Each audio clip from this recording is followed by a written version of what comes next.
So I can be free. I take the weight on my shoulders. I feel the sky come down on me, and I can't hold it much longer. Gonna let go so I can be free. Yeah, yeah.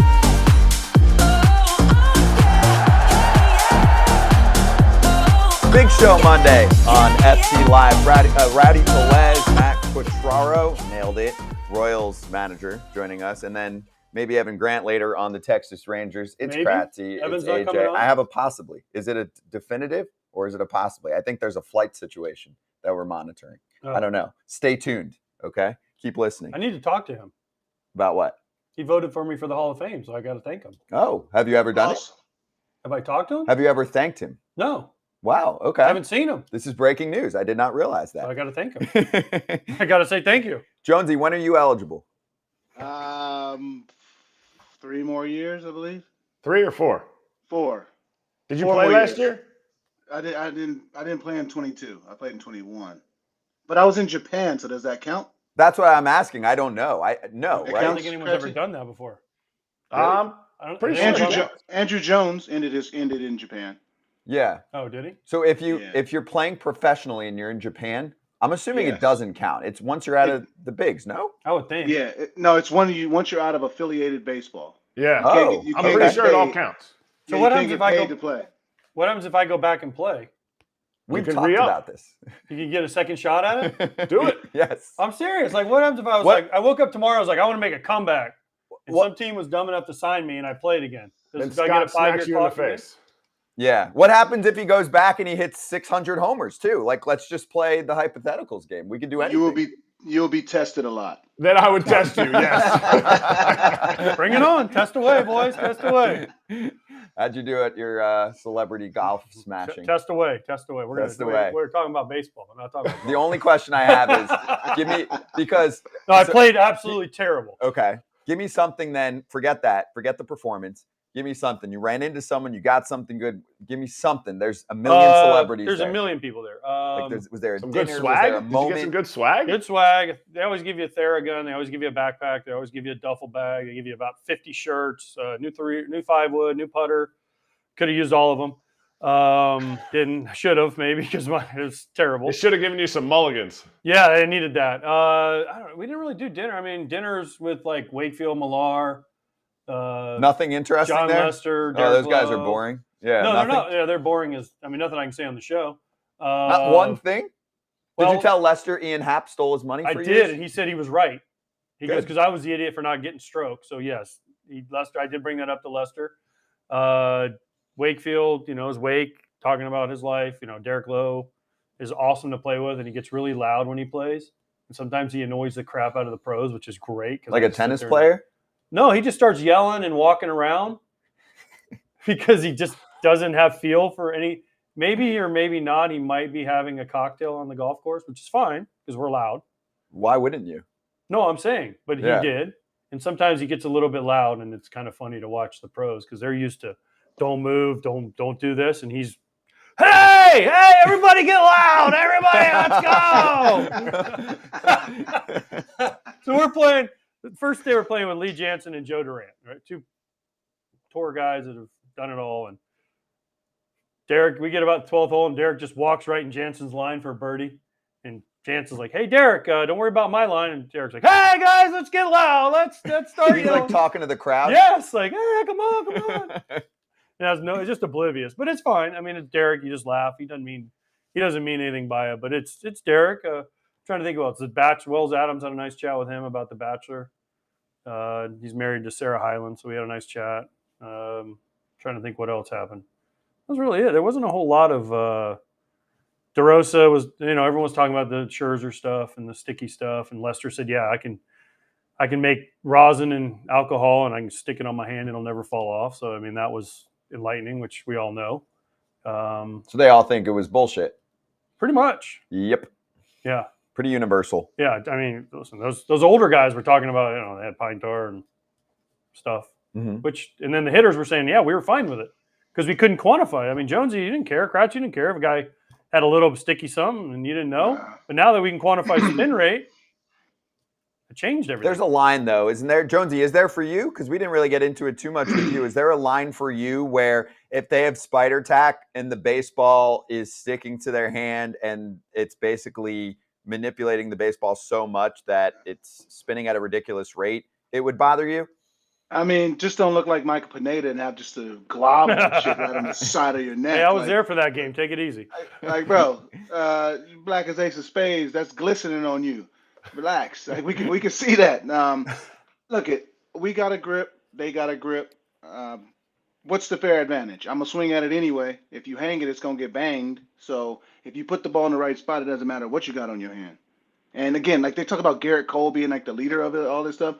Garrett Cole's dominating if he got anything on his hands. I mean, the 98 plays with location. So, I'd rather you have a grip than you not have a grip, honestly. Agreed. Okay. Yeah. And I think the whole Garrett Cole, like Manoah coming out saying that he was like, I don't know exactly his quote, like he's the biggest cheater of them all. Like, whoa, like easy. I'm not saying that Cole wasn't doing it, but there was a lot of other things that changed from when Garrett was in Pittsburgh being told throw all sinkers and sometimes it runs, I get it, to going to Houston and being able to backspin the ball with a little bit of extra help. I get it, but everybody else was doing the same thing. Like, let's pump the brakes on that, Manoah. Have you ever personally seen spider tack? Yes. Have you ever tried? You reach it, it's like comes in like a tube, right, or a big like I don't know can with It's like a dip can. Yeah, if you stick your fingers in it, and you it's like the melted cheese on a pizza. That's like you like can't get it out. It's like Gorilla Glue, right? But instantly, like Gorilla Glue takes a minute to dry. Yeah. This is instantaneously just. Yeah. And Like it does, Bugs but it Bunny where doesn't. you pull the glove out and it's the bubble gum. It's like that. You just go. It doesn't move either. So like the guys I played with would put it in the crease of their glove, in the palm of their glove, not actually in the palm, but here in the crease, and it wouldn't go anywhere.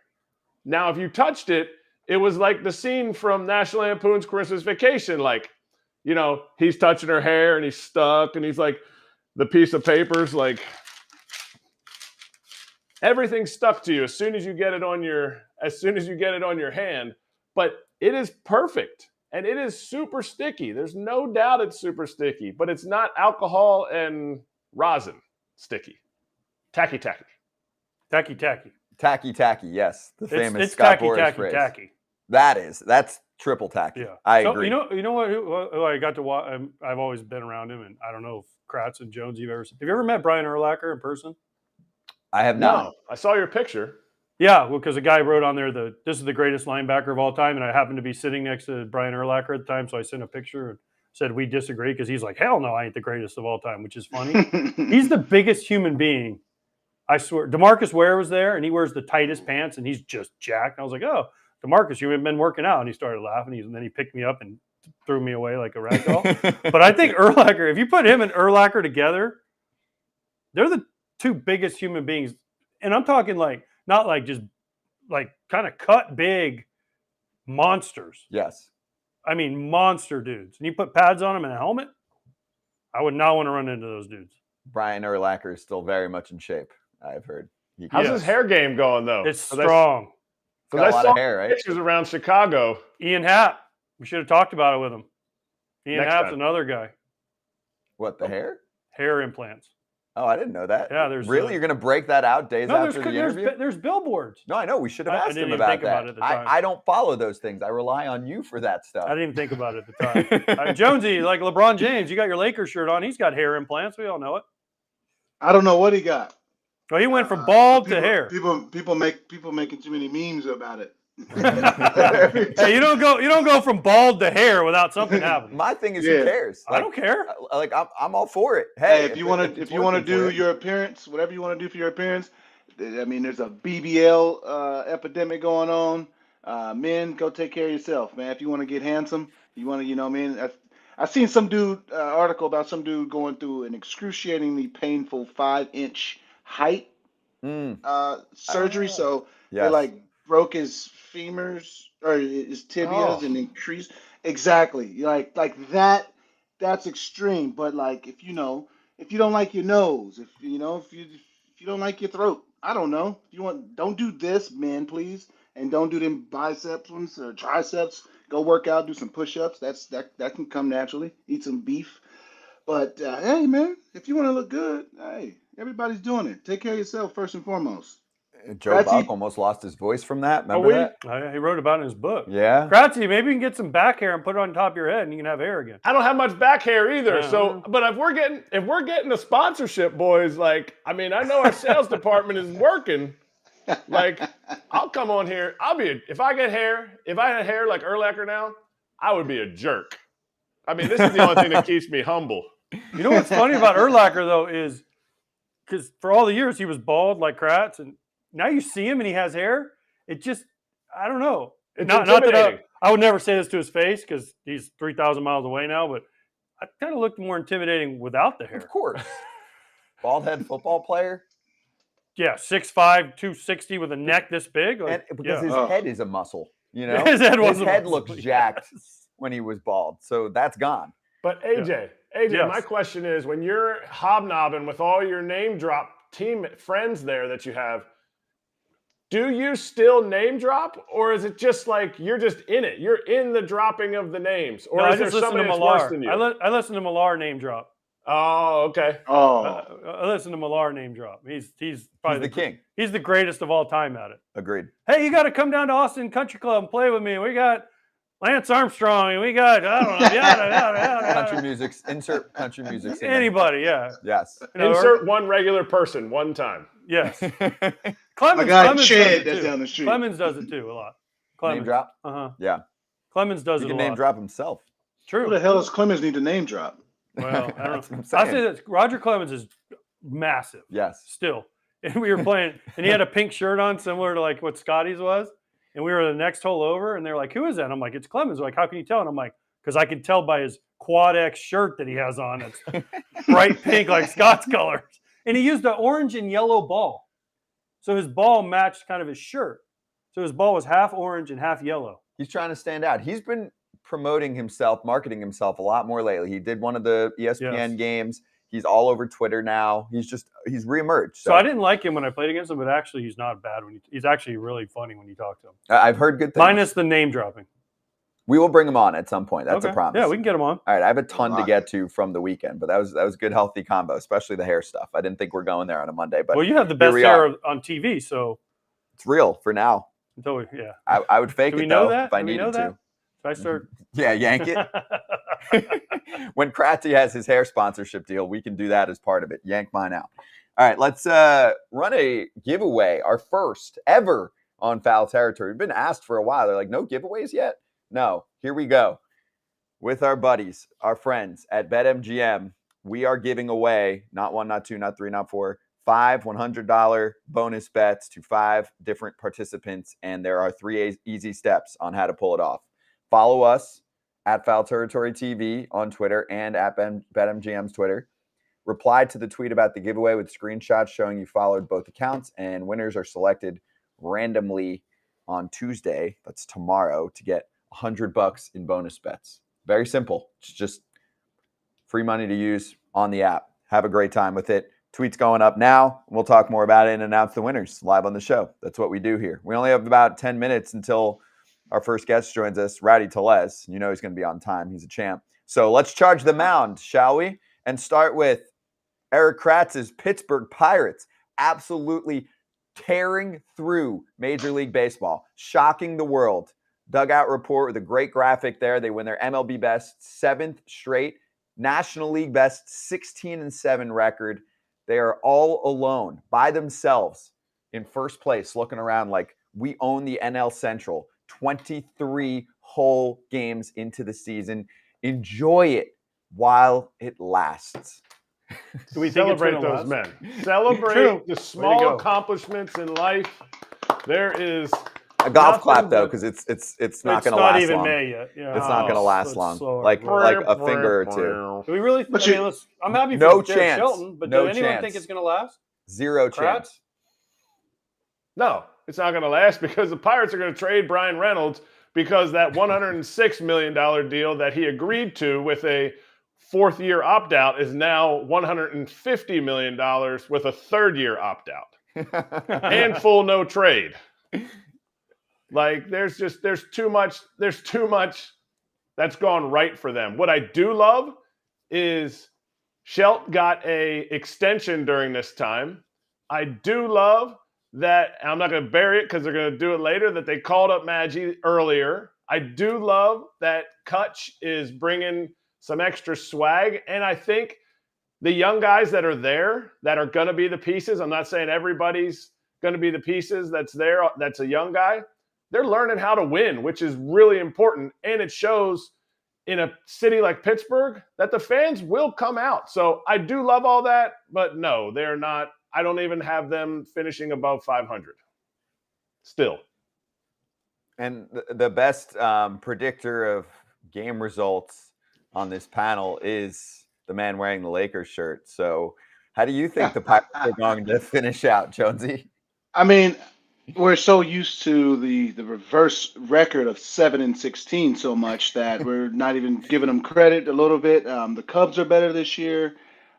The Reds might be still in wins. I just think that, and I hope that I should say, it's more competitive this year, where you don't have 8 teams with 100 losses.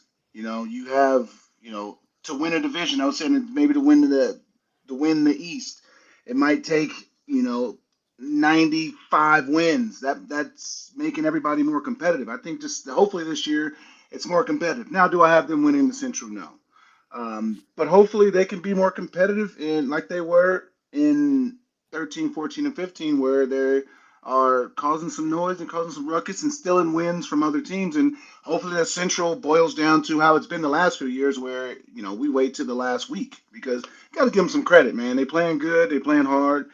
They're playing novicely. Like, they got a lot of guys who we don't know yet. Again, you see these guys second series and you just throw them these bats or sliders and you're like, we haven't heard these guys, but just give them a little bit of credit so far. You know what I mean? Just give them a little bit of love. We clap for him. Yeah. That was, you that was a lost- golf clap. Jonesy, you lost me when you said the Reds were going to win some games. I mean, you lost. I said that was some. That was when I was said like, yeah, some. some. I mean, Everyone's going to win some- some games. everyone's going to win There's some. never games. 0-162 in I mean, even the baseball. A's Right, are but 4-18. They're won some games. Yeah, the Reds are. But I got. Yeah, you're right. Listen, Oakland's congratulations. bad, but damn. Congratulations to Derek Shelton. He's awesome. He's a great guy. I've been around him a lot. He's an awesome dude. Good extension, right? Good extension. Good for Yeah. him. Happy for him. Happy for Pittsburgh fans, because they are packing it out in PNC. They're coming out. They got off to the start. If you watch the games at home, when they play at home, it's packed. And there's no Nice. better call. Fire the cannonball when a guy hits a home run, or when they win, raise the Jolly Roger. Like, it's awesome in Pittsburgh. The problem is they haven't done it enough in the last 10 years. So good for you, Pittsburgh. Keep it going if you can, but congrats, Shelty, on your extension. Well, here, I'll drop it. Owner cares more about money than winning. It's true. But if It's he wins, true. he might get more money. That's my That's point. the problem. That's the point. If you actually do win and have a consistent winning product, you will make money. It's okay. See the Padres. See You the need to Padres. bring in a free agent, and let's say who in Sam Hale is going there willingly.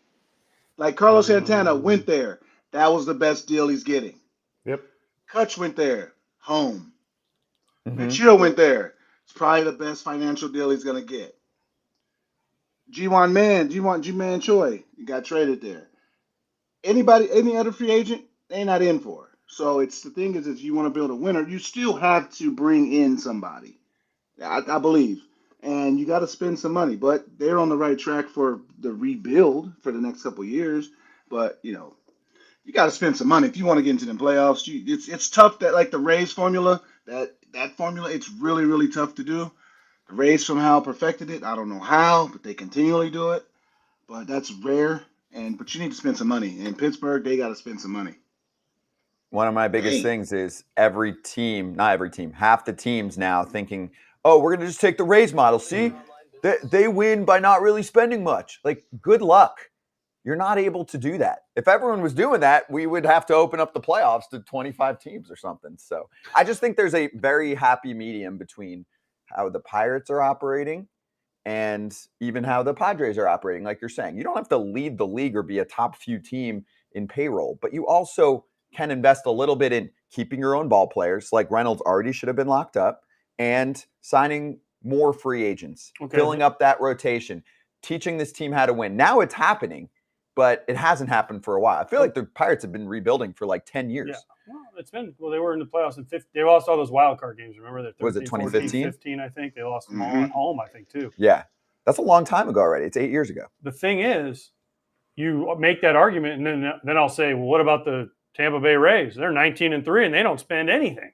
Yeah, but they're different. They're the only team that's been able to accomplish that. Yeah, but they do spend. And they do spend more than the Pirates. They just locked up Tyler Glasnow for $25 million a year in a 2-year deal. They offered DJ LeMahieu the exact same contract that he got when he was with the Yankees, and he wanted to go to the Yankees.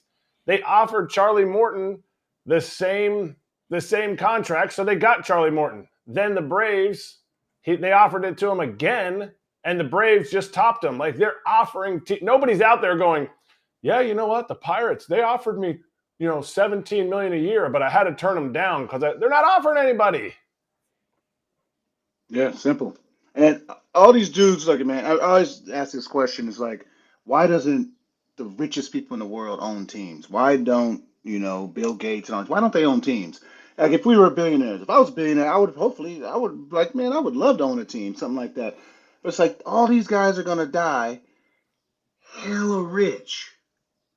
Like, and if you own a team, spend. Why not win?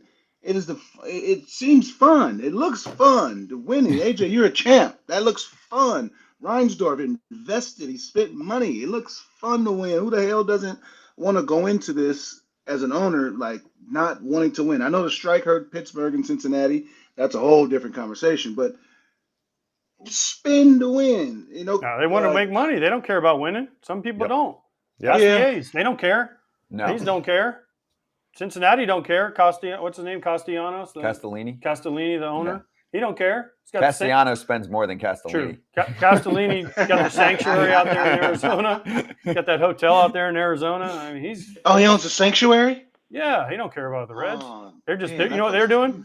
The Reds are making money so he can upgrade the sanctuary out in Arizona. Yeah, true that. And there's a reason other billionaires don't own teams, because they don't care about sports. Some billionaires are like, oh, well, I'll own a newspaper. What? I can own a newspaper and a baseball team, and the baseball team's going to make me tons of money, and I don't have to put anything into it, and I'm going to have the lowest debt ratio of any professional team in America? Yeah, I'll do it. Yeah, that's what Pittsburgh's doing. And I can't be policed at all. There are no rules or grounds, basically. As long as I don't get arrested, I'm good. I don't have to spend shit. Yeah. That's what the rules are. And you're getting money just pumped in by the Pirates. Payroll is what, 35, 37? I have 37. That's their payroll? There's what, six guys making more than that? Something like that, yeah. And the Pirates get, I don't know how much in revenue sharing this year. It's got to be a lot. A couple hundred. Usually $30 million. Plus parking, plus tickets, plus TV deals, plus they're raking. Whatever the heck else they want to hide in the books. Plus the two BAM payments of $50 million in 2 separate years. That just goes straight in the pocket. Straight to the pocket. Oh, that's just recycling money. Yeah, they're pissed that you mentioned that. because Sorry, they thought I forgot everyone about forgot that. about I shouldn't that. say that. Wait, I have opening day payrolls differently though here. Okay. I've got Pittsburgh in like the low 70s, like the sites I'm going off of. Okay. But This that's year? still fourth lowest. So Oakland's in the mid 50s, Baltimore's at about 60, which is a travesty. Another joke. Tampa Bay and Pittsburgh are almost exactly the same in the low 70s. Then you jump to low 80s for Cincinnati. I'll basically just list the teams under 100 because even the Nats are over 100 and they're completely actually rebuilding and can. 'cause they Schwartzberg's won for making a while. 36. Yeah, and Corbin's making how much? Corbin, Scherzer 20, make up 50 28. of that. Strasburg. Yeah. Sorry, Strasburg and Corbin are Scherzer, making sorry. Scherzer's earning. Yeah. Yeah. Yeah. Yeah. Scherzer's getting Cleveland, 15 Miami. a year deferred right now Mhm. From the Nationals. from the Nationals for the next, for 7 years after his contract ended. He deserves it. Hey, one other topic I want to get to at least before we jump to Rowdy Tellez coming soon. Vladdy Jr. on his offseason comments that he would never play for the New York Yankees happened to be in the Bronx this past weekend. And guess who doesn't forget about comments like that? New York media. So he said, quote, "It's a personal thing. It goes back with my family. That's my decision, and I will never change that." Number one, I really want to know what the personal problem is. Like, is it a Todd Frazier problem with Vladdy Jr. and Sr.? I want to get Vladdy Sr. on at some point and ask him about it. And then number two, why would you give up some of the biggest leverage in the game? I mean, the rivalry part of it's awesome. You had him getting hit by a pitch, then Rizzo's like, get the hell out of here, go to first. They don't like each other, those teams. You got the Manoah-Cole situation where Manoah, like Kratzy was talking about, kind of called him out. It was a little tongue-in-cheek. It was on that show with Serge Ibaka. It was like a podcast thing up in Toronto a year ago. But point being, Vladdy Jr. has added fuel to the fire, and I love it for the rivalry, but it's not great for the bank account, is it? Sure it is. Why? Leverage. Let's say Rizzo's gone, Vladdy's a free agent. Yankees think, oh, we can get this guy. And he says those comments. Guess what it does to his price? Wait, why does it bring the price up? It brings the price down. The Yankees are not going to sign him under any circumstances. He won't sign with the Yankees. You're saying... You back up that Brinks truck, brother. Yeah, but will the Yankees, from a pride perspective, they don't care? Nope. He's Championships, the best buddy. available. They don't care. I haven't thought about it that way. They don't care. Most fans looked at Teams it don't like, care. when you're a free agent, why would you say you're not going to the Yankees and just get rid of a team? Because if he's the best free agent out there, he can go to the Yankees and say, I always said I wouldn't sign here, make it worth my while. Oh, instead of $200 million, here's $300 million. Maybe I will sign with the Yankees here. Oh, they didn't sign my dad or whatever. I don't know the reason. I'm just making this up. Oh, they didn't sign my dad back when he was 16, or they didn't sign me. Oh, you're going to offer me an extra 100 more than anybody else? Maybe I will shave my face and cut my hair and put on the pinstripes. I don't know. Mm-hmm. And it's a lot of Latins there too, a lot of Dominicans. Hey, money talks, bullshit walks. So, Jonesy, why didn't you do that? Why didn't you say, hey, I'm not signing with the Yankees. I hate those fuckers, and then sign with them for an extra $50 million? I'm from San Diego. I got I don't hate nobody. All right, we're free spirits out there, buddy. It's all love, peace and love. Ain't 10 out in California. There's no team, right? Kratzy, you wouldn't have signed with? There's no team Jones he wouldn't have. He just said it. Hell no. I was in mid-40. It was in like about this time, into my fourth year, 2012, and they offered me a contract extension. So I'm like, okay, you buying out all this? I don't have to worry about all that. So I never had the opportunity to hit free agency in that capacity as a 26, 27, 28-year-old. So I never had to make that decision, fortunately. Unfortunately, because you never know. Some people have good experience in free agencies. Some people have bad. But don't ever, like you said, don't ever think that just because he said that means he ain't going to play there. Griffey is different. Griffey said that in a completely different time, and he knew that he was going to stay and get the money where he was going to get it. But, I'm sure he'd rather go there than went to Cincinnati. I'll tell you that much. At the time, though, Cincinnati was kind of they had all those guys. Cincinnati wasn't bad back then when he went there. Weren't that great. Yeah, but, Yankees won some ships. yeah, but he wasn't going to Yankees and taking Bernie out of center, so it wasn't a real thing. We can use moving Bernie's hypotheticals. ass. You're Weekend gonna at Bernie's. Yeah. Bernie was nasty. I respect I don't know Bernie. about that one. They don't show him enough love in New York either. Oh, he was so good. Oh, he Bernie? was Oh, and so, one of the so greatest good. guys in the world. Right, so they didn't need him. But here's my thing. So like All Starland, who's in the YouTube chat right now, said Steinbrenner wanted Sheffield over Vladdy Sr. I said, is that the story? He said, I believe Buster only wrote that in his book. So if that's the case, Okay. that's where the family has beef. So you wanted one, guy that could have been a Hall of Famer, not for taking some illegal substances, and another Hall of Famer. That's the beef. That's not a real beef. Like the whole Griffey that's what I'm thing. saying. Who The cares? whole Griffey thing was a real beef. Like, Didn't Griffey go back to his dad too? Wasn't there something with Griffey's dad? I thought that happened with the Yankees too. That's what it was. Like he was told to get off the field. He was told to get off the field. Like, we're not having any kids on the field, and yet I'm not sure whose son it was right out there on the field at the same time, and they were like, hey, son, I just want you to remember that. Senior said that to Junior, and so he remembered that from when he was a kid, and he wasn't allowed to be out on the field. So, like, you chose Gary Sheffield over Vlad. Like, I get it. Like, you chose him, but that doesn't apply the same way as the whole Griffey thing applied with the Yankees. You don't have any product you won't use? There's not any product. Oh, I do. I mean, I have one that I refuse to wear. Oakley's. I don't wear Oakley's. I refuse. Great. We're about to announce a big Same. sponsorship deal with I them won't wear tomorrow. them. You guys can have them. Great. Jerk. I ain't wearing them. I'm serious. Dude, No, they screwed I me have- when I was a young player. And Really? I'm like, yeah, I was in AA. I was in my first big league camp. I had a pair I'd bought, right? Mm-hmm. Oakley, Gary Maddox, Gary and Larry, whatever them two dudes were that showed up every spring training. I walk over to them. I say, hey, can I just get some new lenses for the Oakleys that I paid for? Guy's sitting there with a box of Oakleys as big as this table. I say, can I walk over and hell, I'll pay for them. I just don't want to have to go to the store. Who are you? I said, AJ Przinsky. Where are you going to be this year? I'm like, I don't know, AA, AAA, I don't know. He goes, we don't deal with minor leaguers. Beat it. And I said, okay, excuse me? He's like, yeah, I'm here for the big league guys.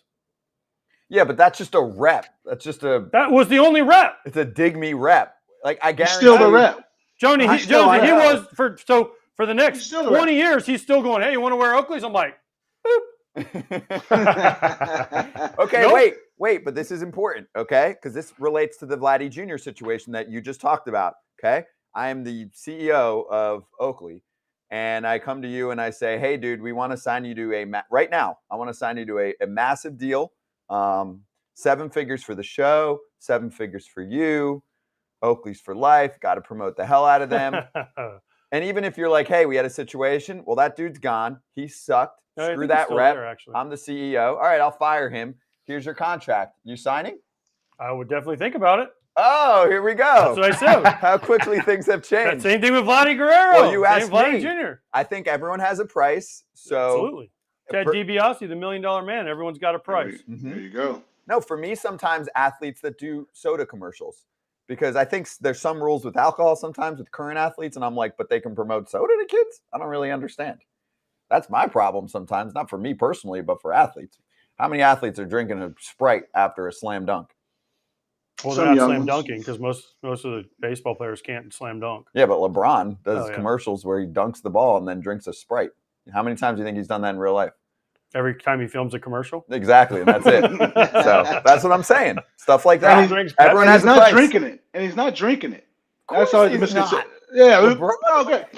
No, I'm not saying LeBron doesn't. I'm saying in commercials. Like, I've done commercials too, and I'm not drinking an energy drink 20 times. I'm not taking 20 sips of this nasty stuff. I'm not doing that. But you'll promote it. Oh, yeah, Yeah. man, I promote anything, okay? Yep. As long as it's not, I'm not going, what's his name, Rafael Palmeiro, I'm not going down that route. Why not? They paid him a lot of money. Wait, what did he I do? don't- The Viagra. He was Oh, the Viagra. so You're so going true, down that route. 100%. True story. They went down the line a list of guys before they got to Rafi, and they were offering him. I know this for a fact. They were offering $1 million to a lot of people, and Rafi was the one that said yes.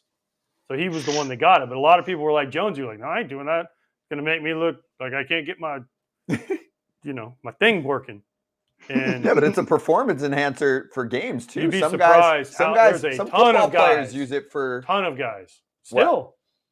to You're get saying going. for on field or for on field. off field? I'm talking On on field. field. Oh, that's what I'm saying. There's a ton of guys. There's an NFL player recently who said that he used When it's cold, especially when it was cold, guys get to the blood flow flowing. going. There was a guy who said that recently. Former player. I'll look it up. But $1 million? I'm doing the damn commercial. Now it'd have to be more Easily. than $1 million. Yeah. You wouldn't do it right now for $1 million? I took a dive for $2,000. Well, Advertising Kratz. anything. Well, Kratz, I mean, times have changed. Taxes have gone up. I don't know. Inflation? Inflation, yeah, exactly. All right, I'll negotiate for you. But I tell you what, if you can get me $1 million Viagra million. deal, yeah, it's got to be 7 figures. It's got to be million. Yeah. What you just said, and that was 20 years ago with Rafi, no? Yeah. Oh, yeah. Yes. AJ. Kratz, yes. Inflation's going up, but if you get that contract, something else is going up too. That's true. That's true. That is true. Oh, yeah. I mean, if you get 7 figures, Yes. I'd probably say yes to that one. Yes. Bart Scott. Yeah. Scott said on a show, it was this, I think it was this season. Yeah. He said they were talking about how Josh Allen doesn't like playing in cold weather, the Bills quarterback. Bad circulation affects his feet. And Bart Scott was like, it's called Viagra, dude. You take it before the game, you get the circulation going. Ocho Cinco said that he took Viagra before NFL games. It's a big thing. I mean, they're playing sometimes in 10 degrees. They got to get the blood flow going no matter what. It's a different kind of performance, but it's a performance. I played with guys that took it all year. For playing? Yes. Even if it's 100 degrees? Yes. Hey, whatever helps. Whatever gets you out there every and day. it's not an illegal substance. These dudes played every day. It's so not good an for them. illegal substance, right? Whatever it takes. It's not a banned substance. No. So there you go.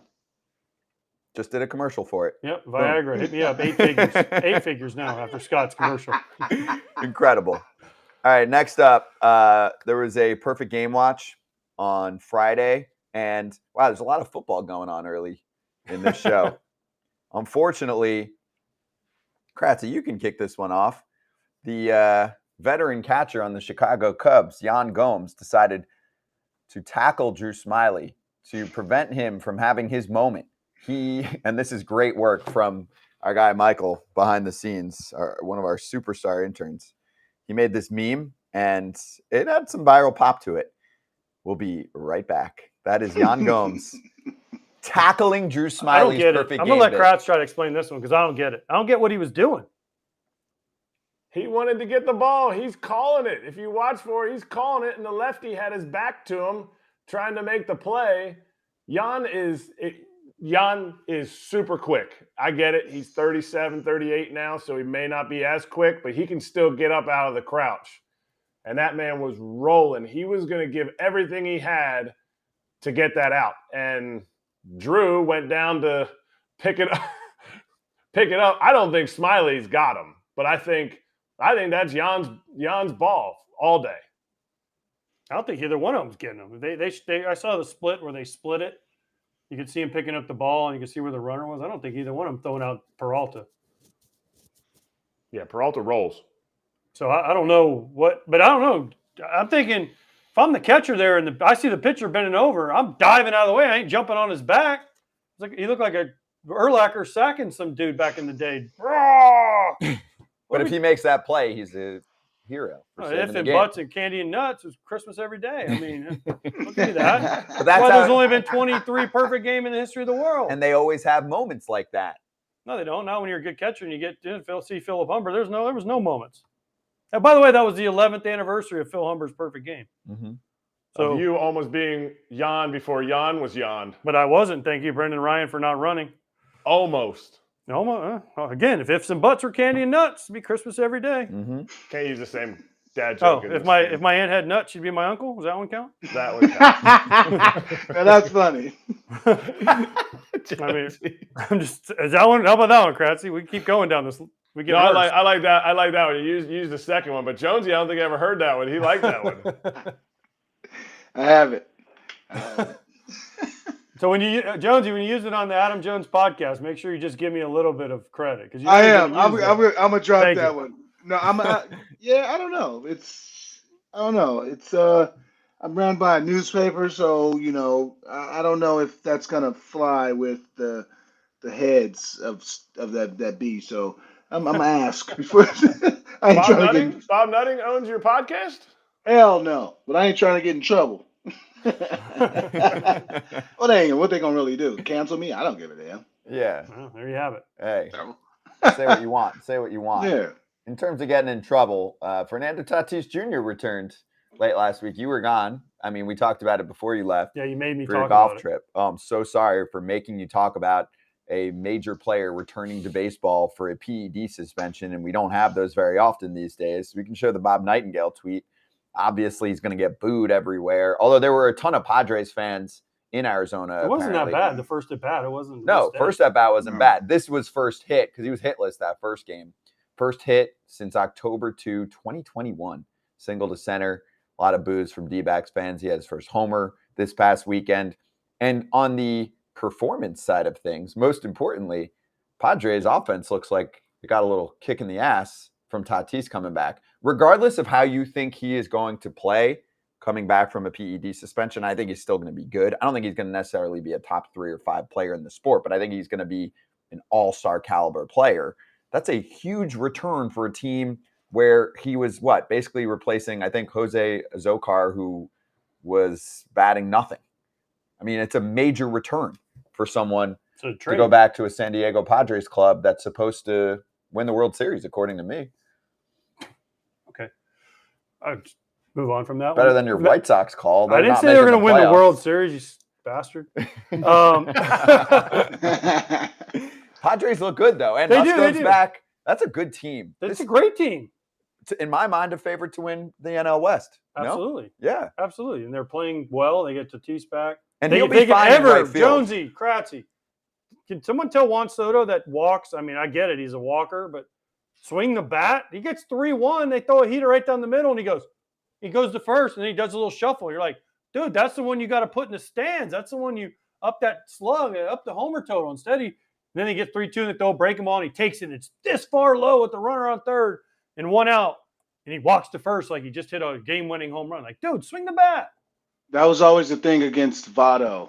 It was like, instead of Votto had opportunities to get 120 RBIs, but to hit 300 plus and have 430 on base percentage, he sacrificed that. He sacrificed the RBI and posed to like, you got other guys, me, AJ, you two.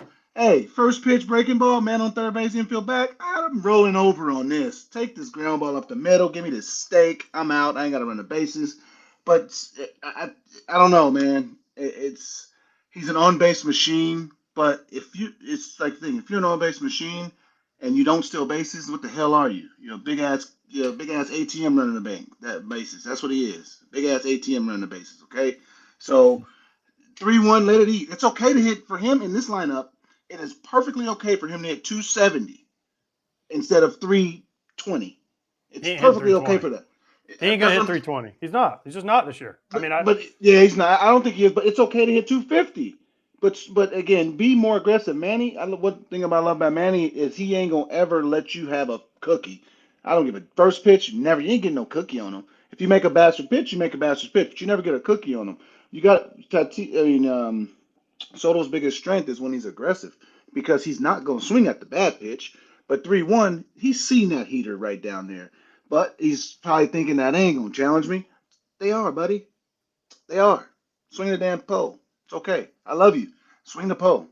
He looks at bats like a chess match. And I think the book, very simply, it's a book that anyone can understand. Like you're saying is, if you're a pitcher, I'm going to make sure I'm in the zone early on in the count because percentages say he's going to take pitches that he shouldn't take so he can drive up the count.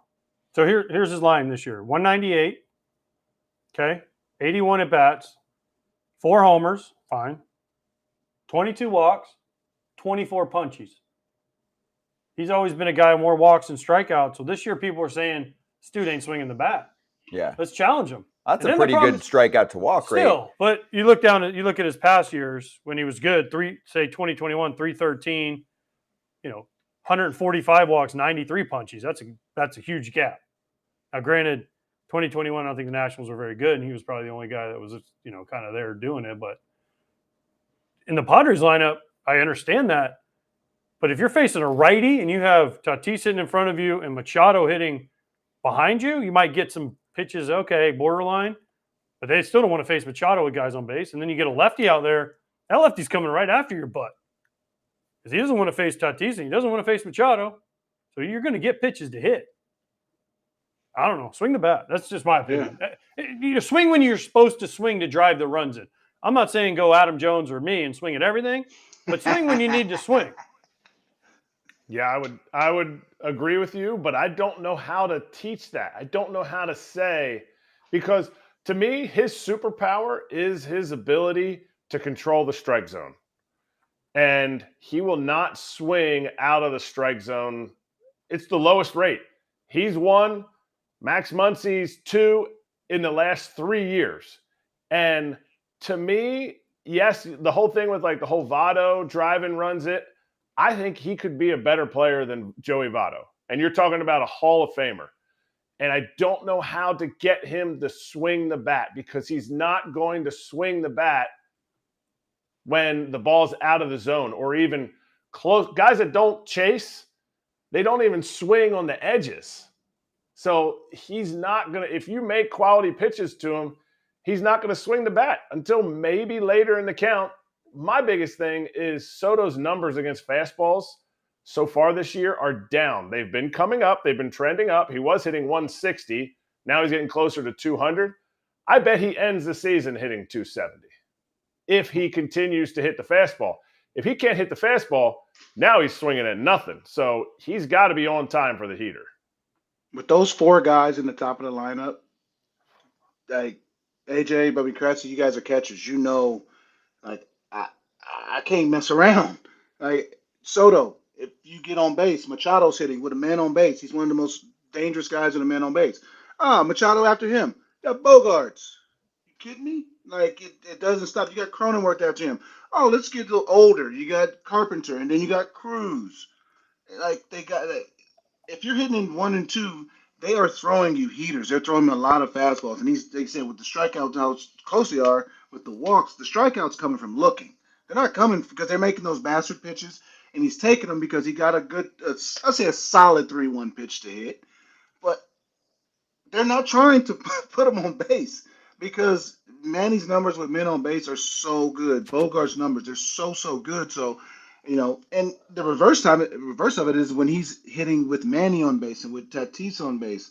Like you have guys, Tatis obviously but now he's back, he's going to be still in the running.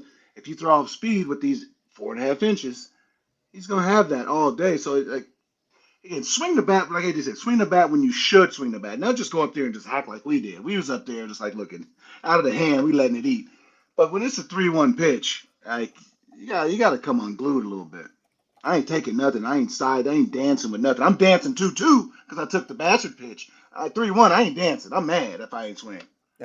Jackson in the comments said, Soto nods to every pitcher that gets him out. It's annoying. Like, hey, I'm the best in the world, and you got me. How dare you get me out?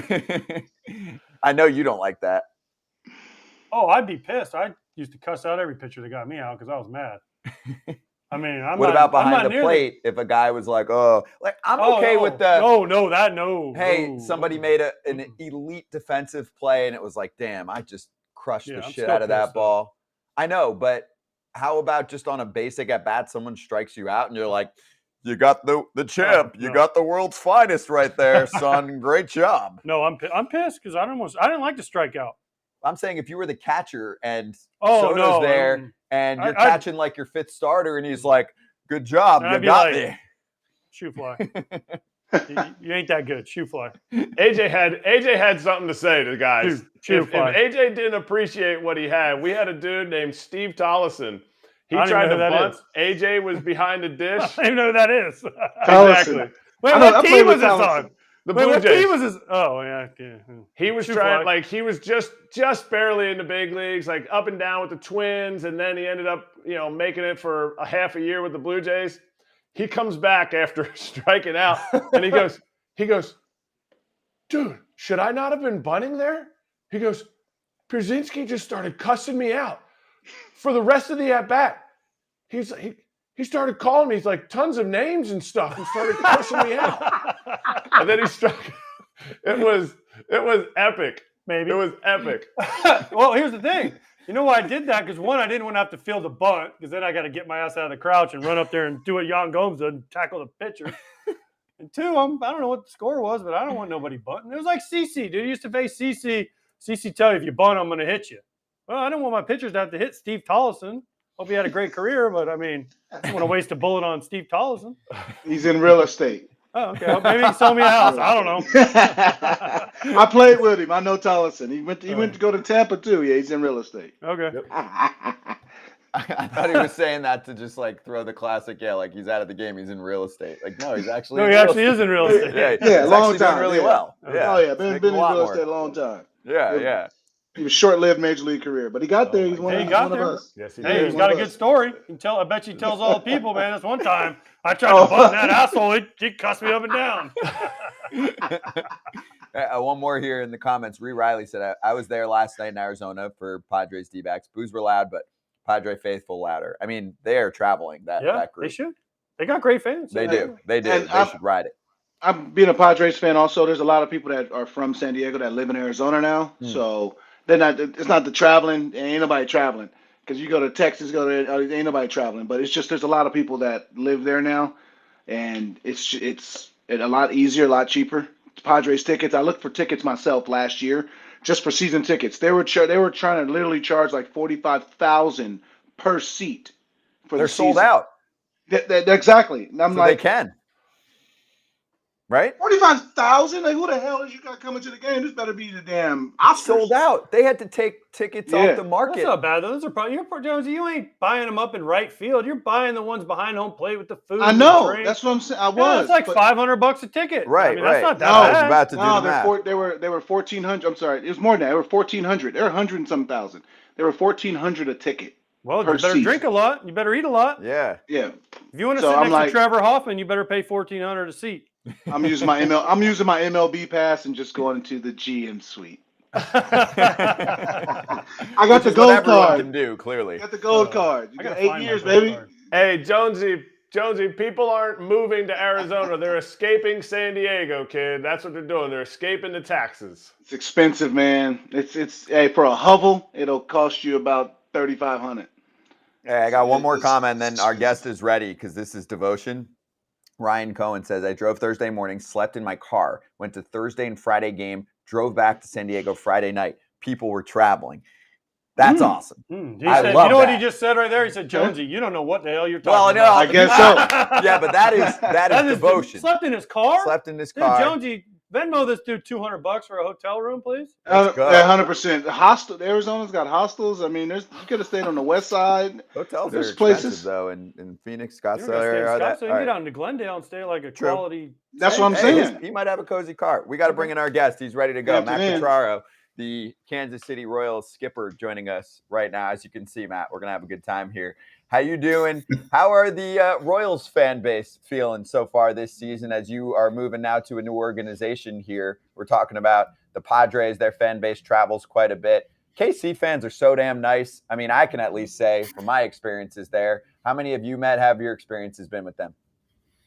Oh, it's been awesome. The city, the fans, they say as big a town as it's been for the Chiefs when the Royals won, it was even bigger. So that's what we're hoping to get back to, obviously. And so far it's been nothing but, like you just said, Midwest hospitality. The fans love the team. Just got to get them some wins. Matt, you guys are in Arizona, correct? You're in Arizona? Yeah. Are there Padres fans there that travel? If Jonesy thinks they don't travel there, they just show up for the game. Sleeping in their cars. Yeah, that's right.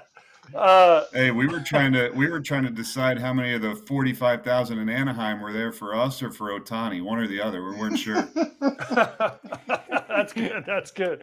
That's fair. true. How did Shohei treat you guys? Because the thing that stood out to me is him showing off his wheels, which I try and tell maybe a more casual baseball fan sometimes. I go, oh, wait, and in addition to the million unicorn traits that he has, he also beats out ground balls as good as anybody in the game. Yeah, we've seen that. We saw it this week. We saw the homer. We saw him pitch 7 shutout innings. So we've seen enough of him. But in the past, yeah, I mean, when I was with Tampa, we saw him hit for the cycle and bunt on us and do all kinds of stuff. So, I mean, you guys know he's a generational guy. I mean, you don't see that very often. Matt, talk to us about the Royals just in general. I know it's been kind of a tough start. It happens. It's early in the year, so we're not even to May yet. What are the positives that you've seen out of the team, and what do you guys need to work on?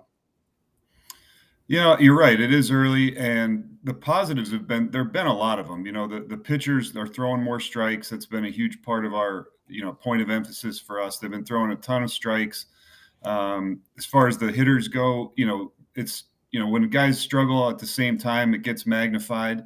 But what we've seen is that their preparation, the way they stay into the game, the way they're into every pitch is something that's really admirable. Some of these games we've been in till late in the game and they've gotten separated and, they still battle to the end. We got a nice W the other night against the Angels, Angels closer Quijada, who's a tough guy to face. So more than anything, the positives have been the attitude, coming to win every day, coming to play hard every day. And they've been good teammates. They've been picking each other up. And it's one of the things that I think is really important as you're continuing to build. Matt, as a young team, how has Perez for the offense and Greinke, the quietest person in the world, been for the respective the pitchers and the hitters, and when you have a really young team on both sides with the arms and your defenders? Yeah, I'll start with Zach, and the thing I didn't know Zach at all prior to this year. Obviously seen him on the other side of the field, but the thing that's impressive about him is he's got 20 years in, and he takes every day like he's a rookie. He's trying to get every pitch he has better every day. He's still putting the work in as far as the conditioning, as far as the scouting the opposition, figuring out how he's going to pitch to him. And right from day one of spring training, when he'd throw a bullpen and guys would just gather around to watch it, so they're learning from his example. He loves to talk through the game. He loves to ask me about in-game decisions. He loves to talk about pitching techniques with guys, on the staff. And so they eat that up. Salvi, as you guys know, you guys have played against him, and he's always a positive influence. The guy works his butt off, wants to improve. Day one of spring training, he went to our catching coach, Paul Hoover, said, I want to make changes. I know my numbers haven't been good in the past. I want to get better. I want to catch up. I want to be back to the top of the game. And obviously he's always smiling. You can't get the guy down. I mean, he gets pissed when you lose or he has a bad at bat or whatever, but the next at bat, he's right back at it. You're fresh off the process. What does the managerial process look like for the interviews for you? Because I'm assuming you went through a couple more. I remember you were kind of in the mix a few years. And what does it look like? Maybe not necessarily just the Royals, if you can't say with the Royals, but like with teams, because you're just fresh off that process. Yeah, it's a big process. It's fortunately or unfortunately, I went through several of them.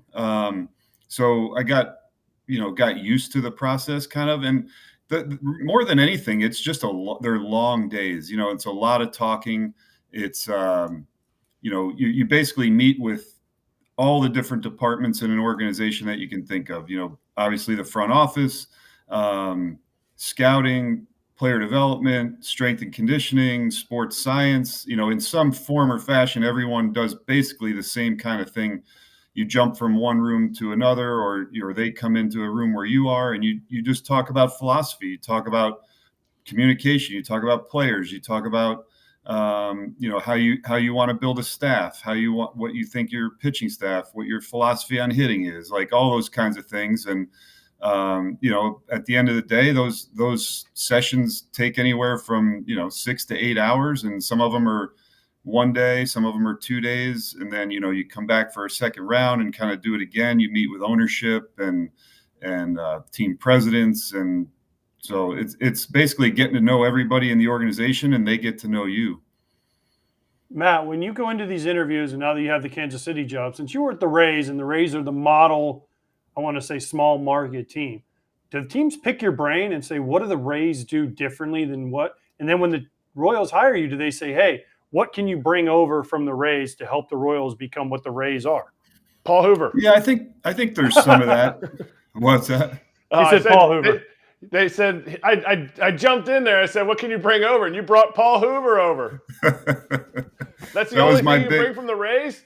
That was my big off-season acquisition, man. Sorry, go ahead. I shouldn't interrupt the.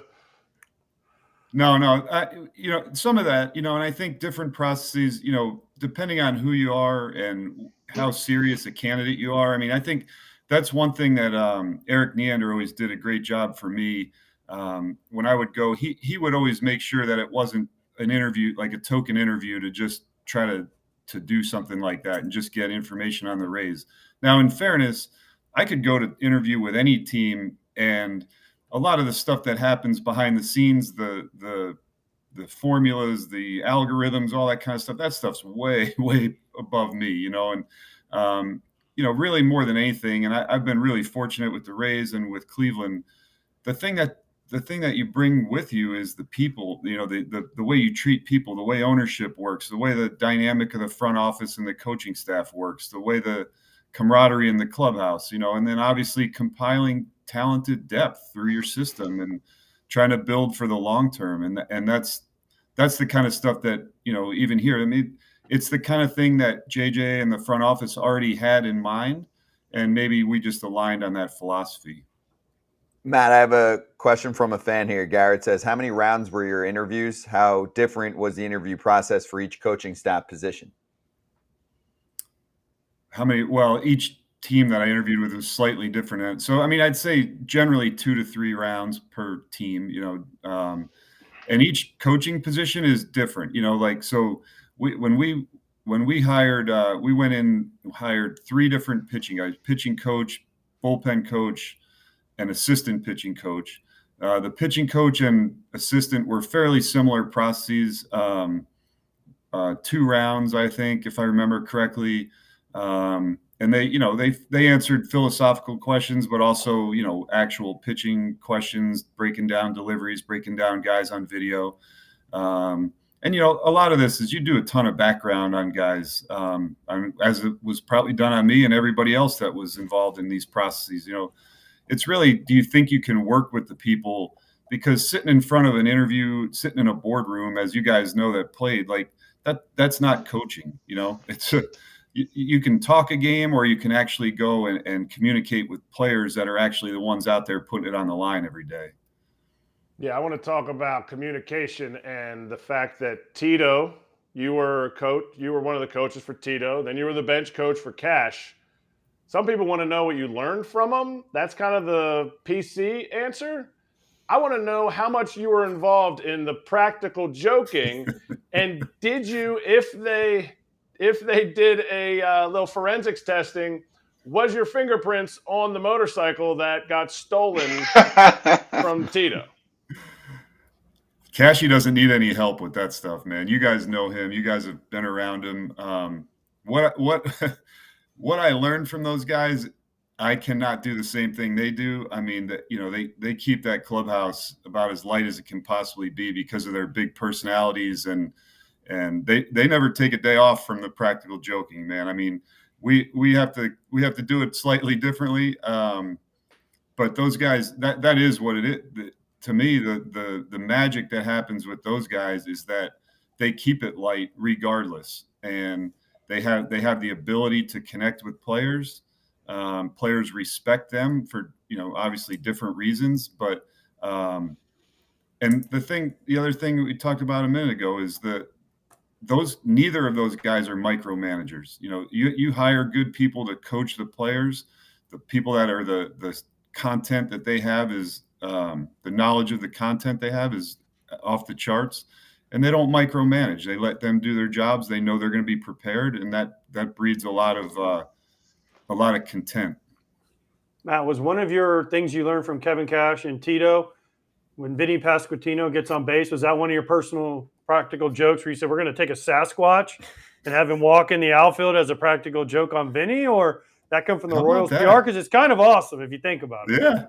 Yeah. I honestly, they had to point it out to me because you're not looking up over the left field fence when somebody gets on base. But that is pretty cool. I mean, it's a pretty unique nickname, and he does kind of walk like that guy. So that is pretty cool. Wait. So now we got to know: is he hairy like a Sasquatch? Is that? I don't where does think. that name You know come what?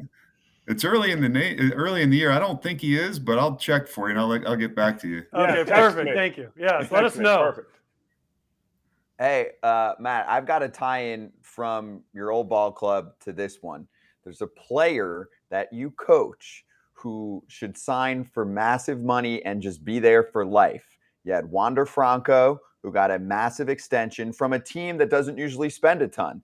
There's a guy named Bobby Witt that you're managing every day. So where are the similarities, and when does he sign for life?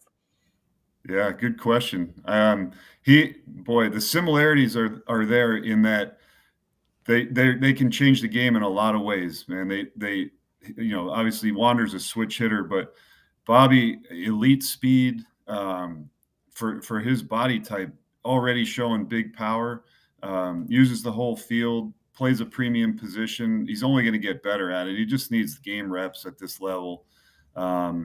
But as far as the contract, that's way above my decision making. But I know it's something they've discussed, and I think that obviously any team would want to lock up Bobby long term.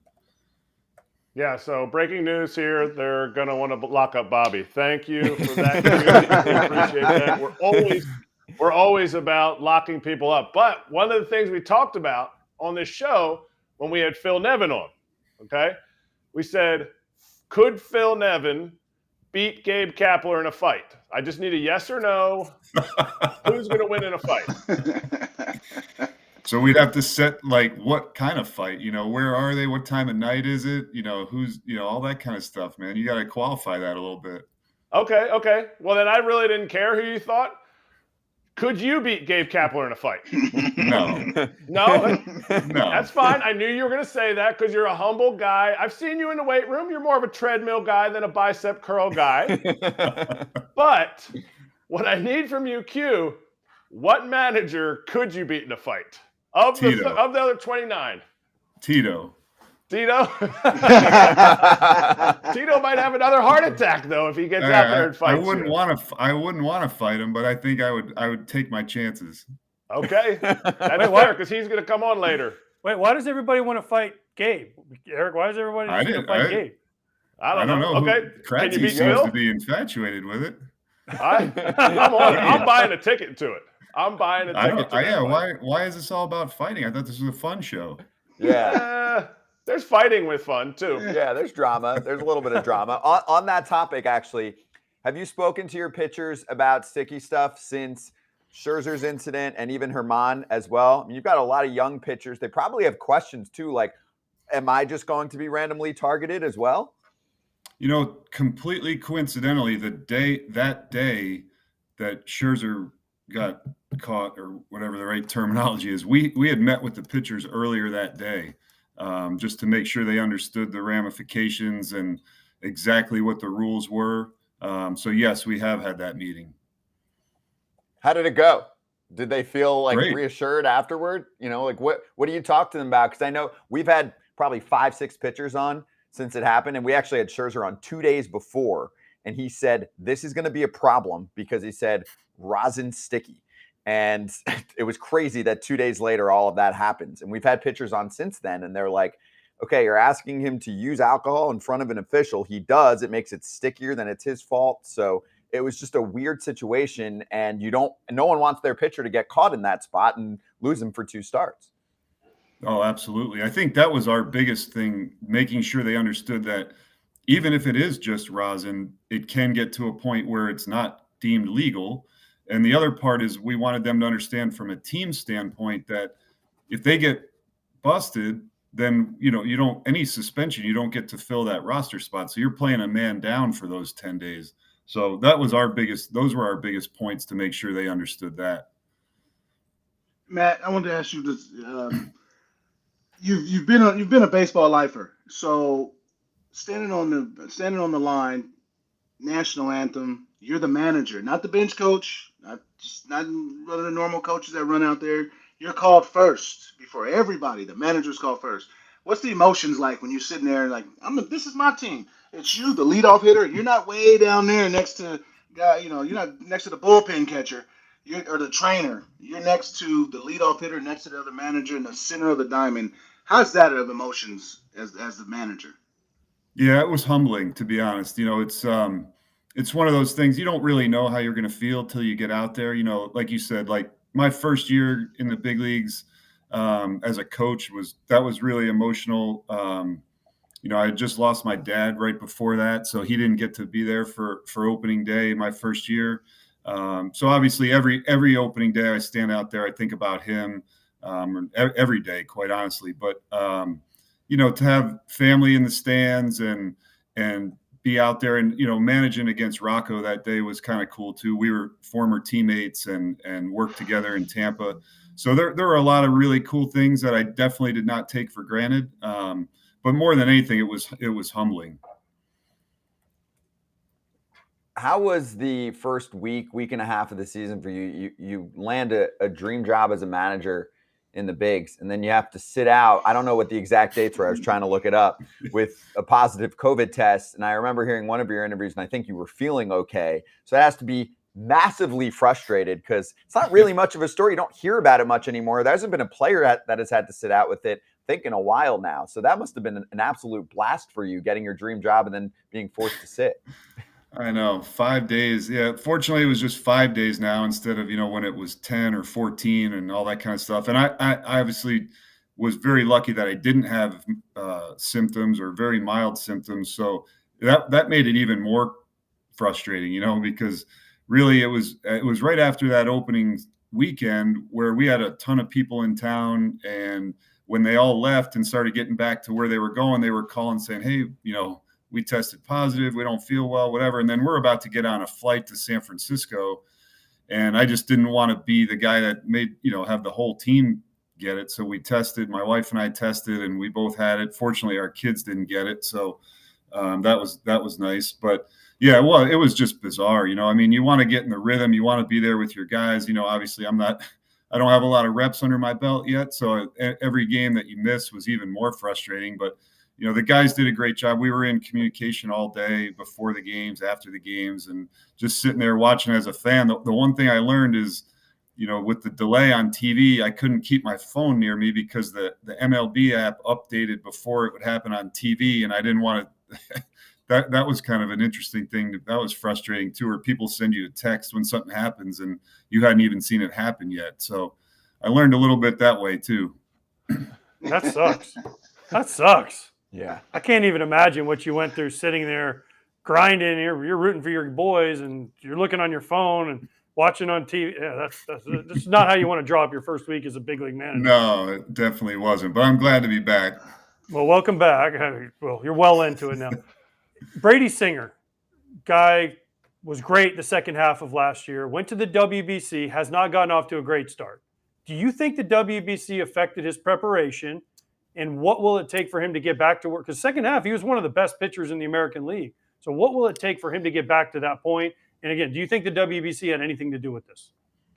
I think from a starting pitcher standpoint, it definitely had something to do with it, because, I think he may have pitched 2 innings, something like that, so he pitched 2 innings before he left. Then when he left, and you understand why. I completely understand why he didn't pitch. His first outing wasn't great. And that's a win at all cost environment there. So they're going to go with who they think gives them the best chance on that night. I mean, it's completely understandable.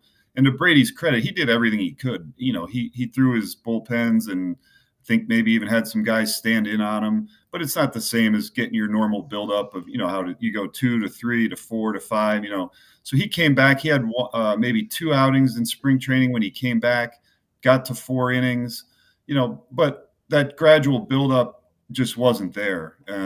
Now, in fairness, his first start of the year against the Blue Jays, he came out 94, 96, really pounded the zone, had a great outing against Toronto, and then has kind of settled into what we expect as far as how the stuff looks.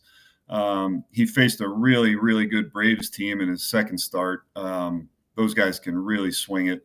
I'm not worried about where he is at all. I think he's gonna bounce into what we think, expect of him. He's a competitor, above everything else. This guy's extremely competitive, and I know he's going to keep pushing to get better. Did you call Mark DeRosa and say, put my damn guy in the game? He needs innings. Let's go. Put my guy in the game. I need him to get ready for starts. I can't imagine the communication that him and Pettit and those guys had. I mean, they're talking to every pitching coach and every coach and every team through that thing. I mean, that must have been some kind of process. But I mean, I know we wanted our pitching coach, Brian Sweeney. He was talking to Andy Pettit, and I know they communicated. They knew what might have happened or what the plan could have been, but they just had other options and they went with them. And again, totally understandable.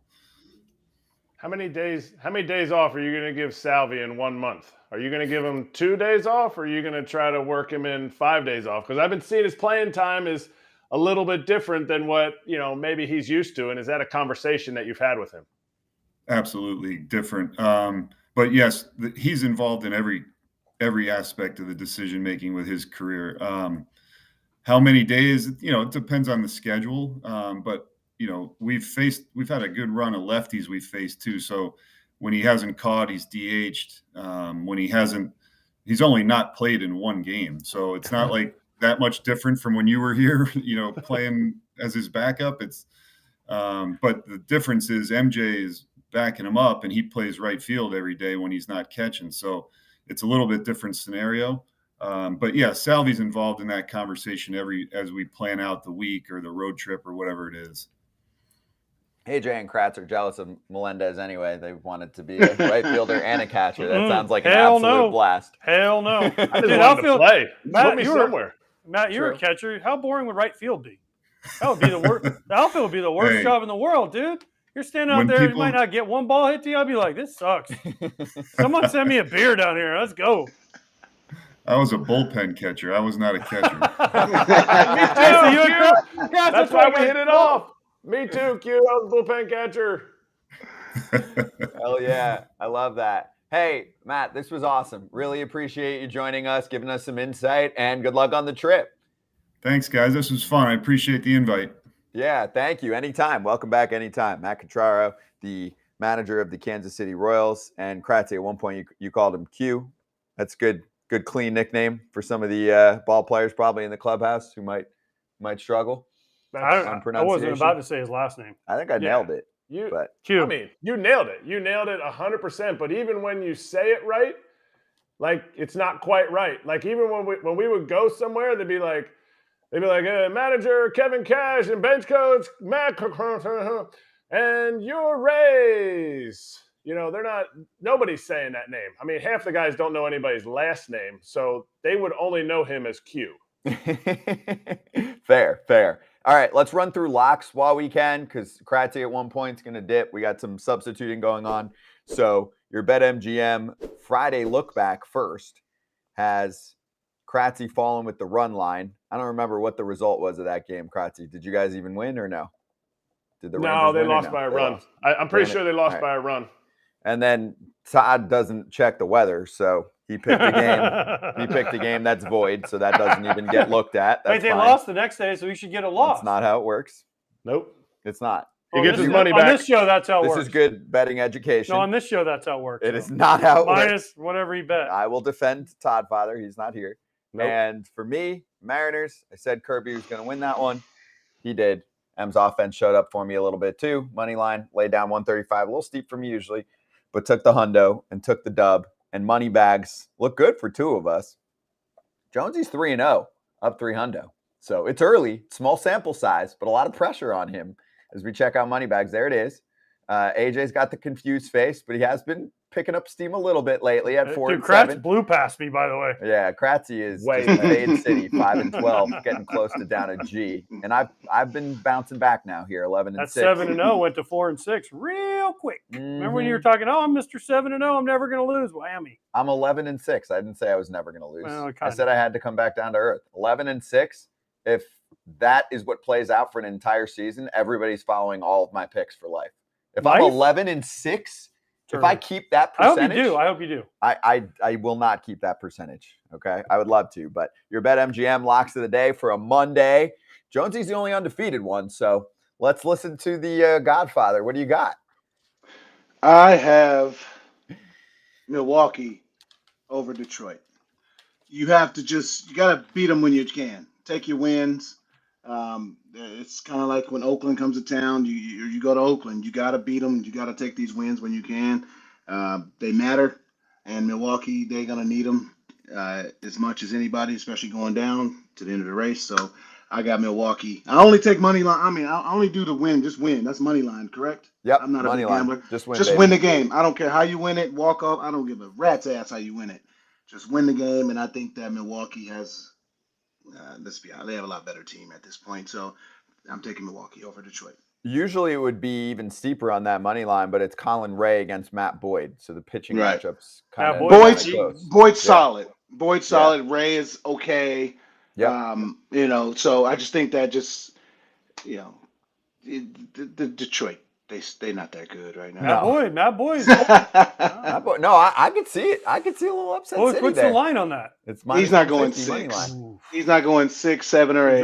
So you bet 150 to lose 100 Yeah. or win Yeah, 100. I You would. turn around quick. I would. Just saying. Okay. All right, AJ, what's your bold pick? Oh,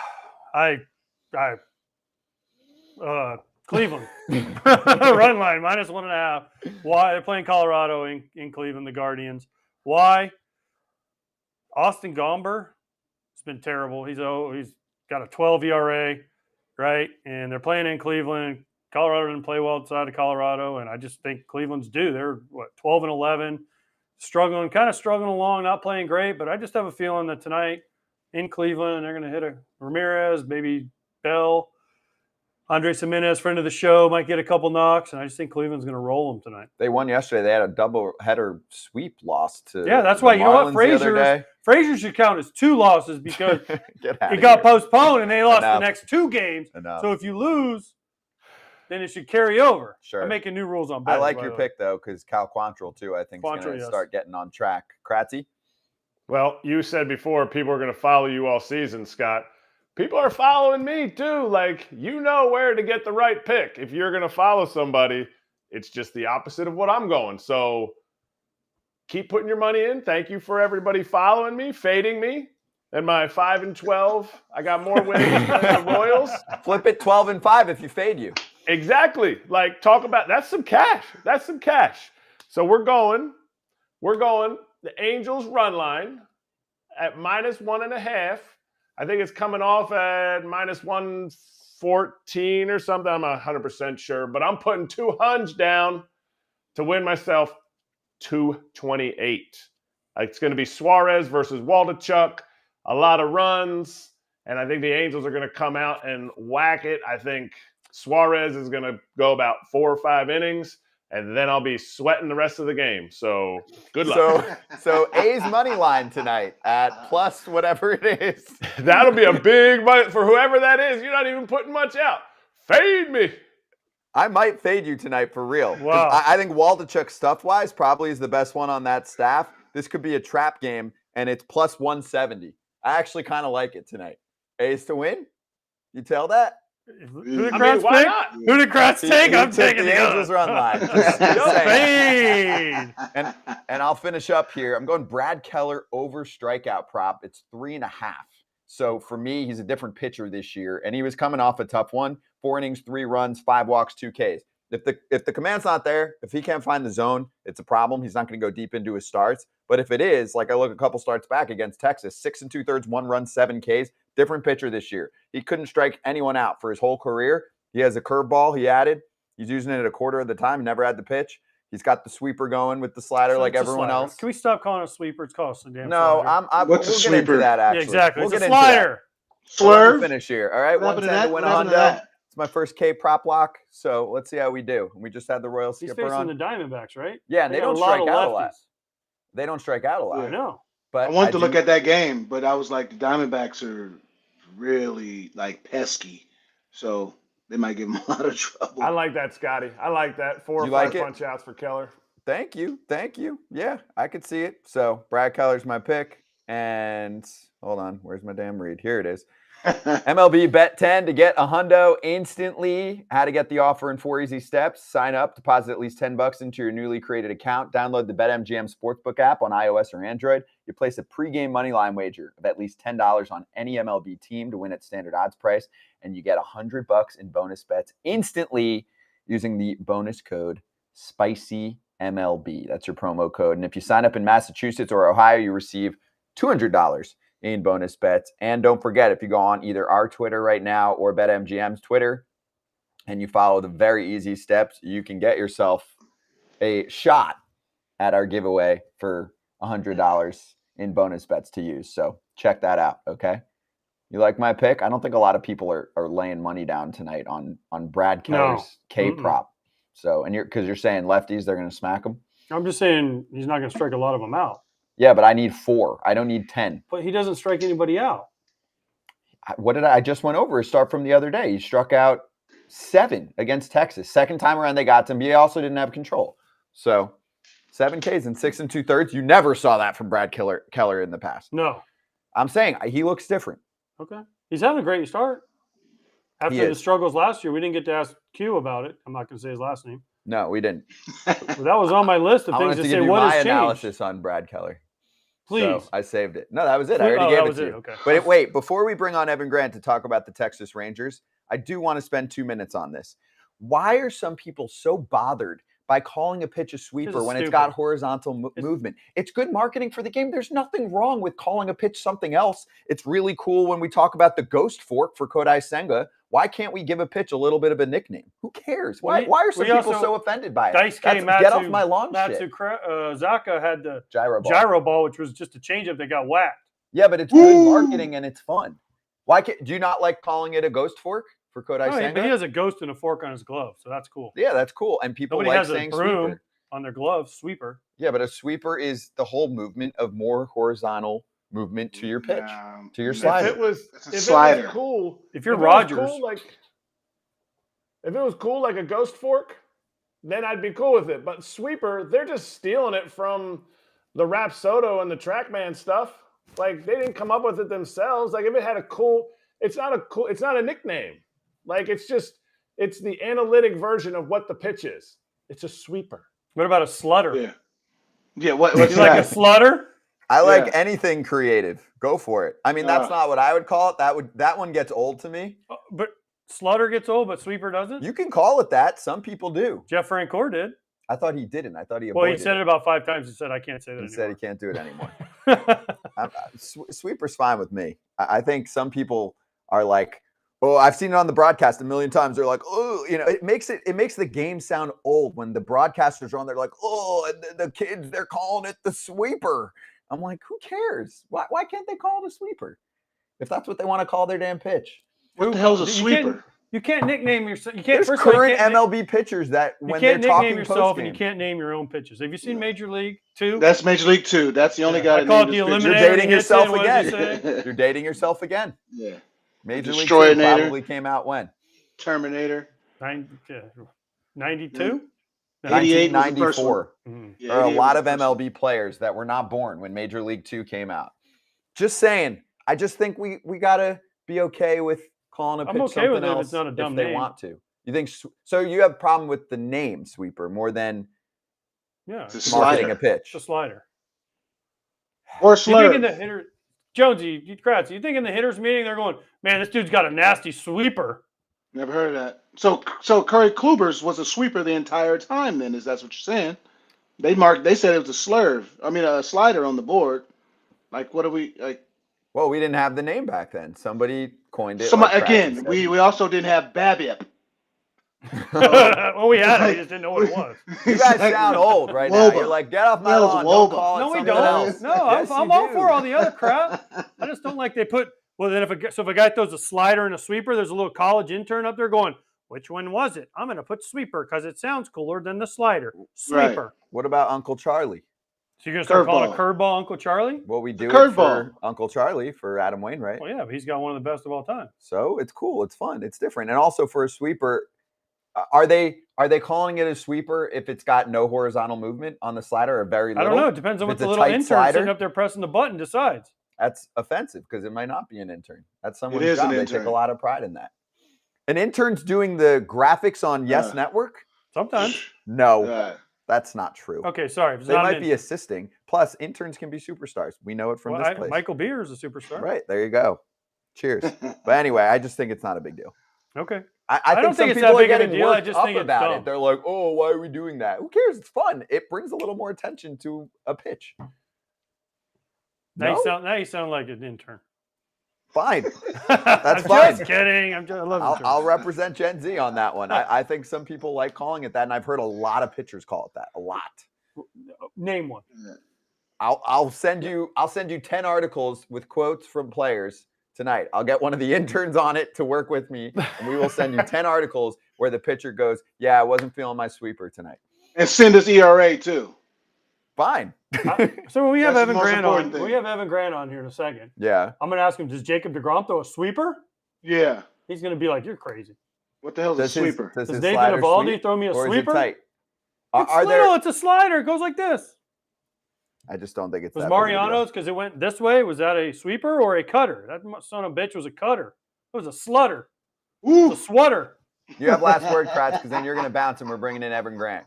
Well, because Q's going to be calling some dudes up from right here, so figured I'd get a couple in there. The old Storm Chasers, Omaha Storm Chasers for my guy Q, getting some of his AAA guys ready. He's going to be needing to call a couple up to get that winning percentage back up. But I got nothing else. The whole sweeper, slutter, cutter, utter, mutter, stripper, striper thing.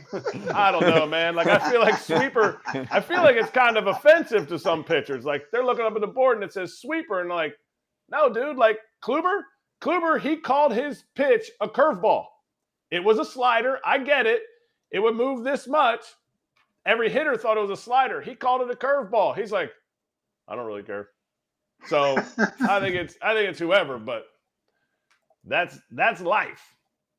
Yeah, there's bigger problems. So let them call their pitches what they want to call it. Kratzy, have a good one, dude. We'll see you tomorrow, right? Appreciate you, boys. Cheers. Keep it up. Good luck. I use the TrackMan for golf, not for my pitches. So if you can get the guy out, who cares what it is? You guys are a bunch of position players.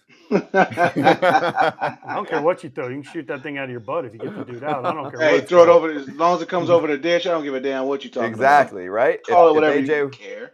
Yeah, if AJ was catching a pitcher who wanted to call it that, and he had the best slider, but he called it a sweeper of all time, and he wanted to call it that, you're gonna get in his head and be like, "Stop calling it that." Yeah. So That's AJ, messed up. AJ, historically, it's 1 fastball, 2 curveball, 3 slider, wiggles, changeup. What's a sweeper? Like a like what? 5 in the brew. Like So- what's a sweeper? So you Now you have, sweep the dirt. yeah, just go like this. Shoe fly.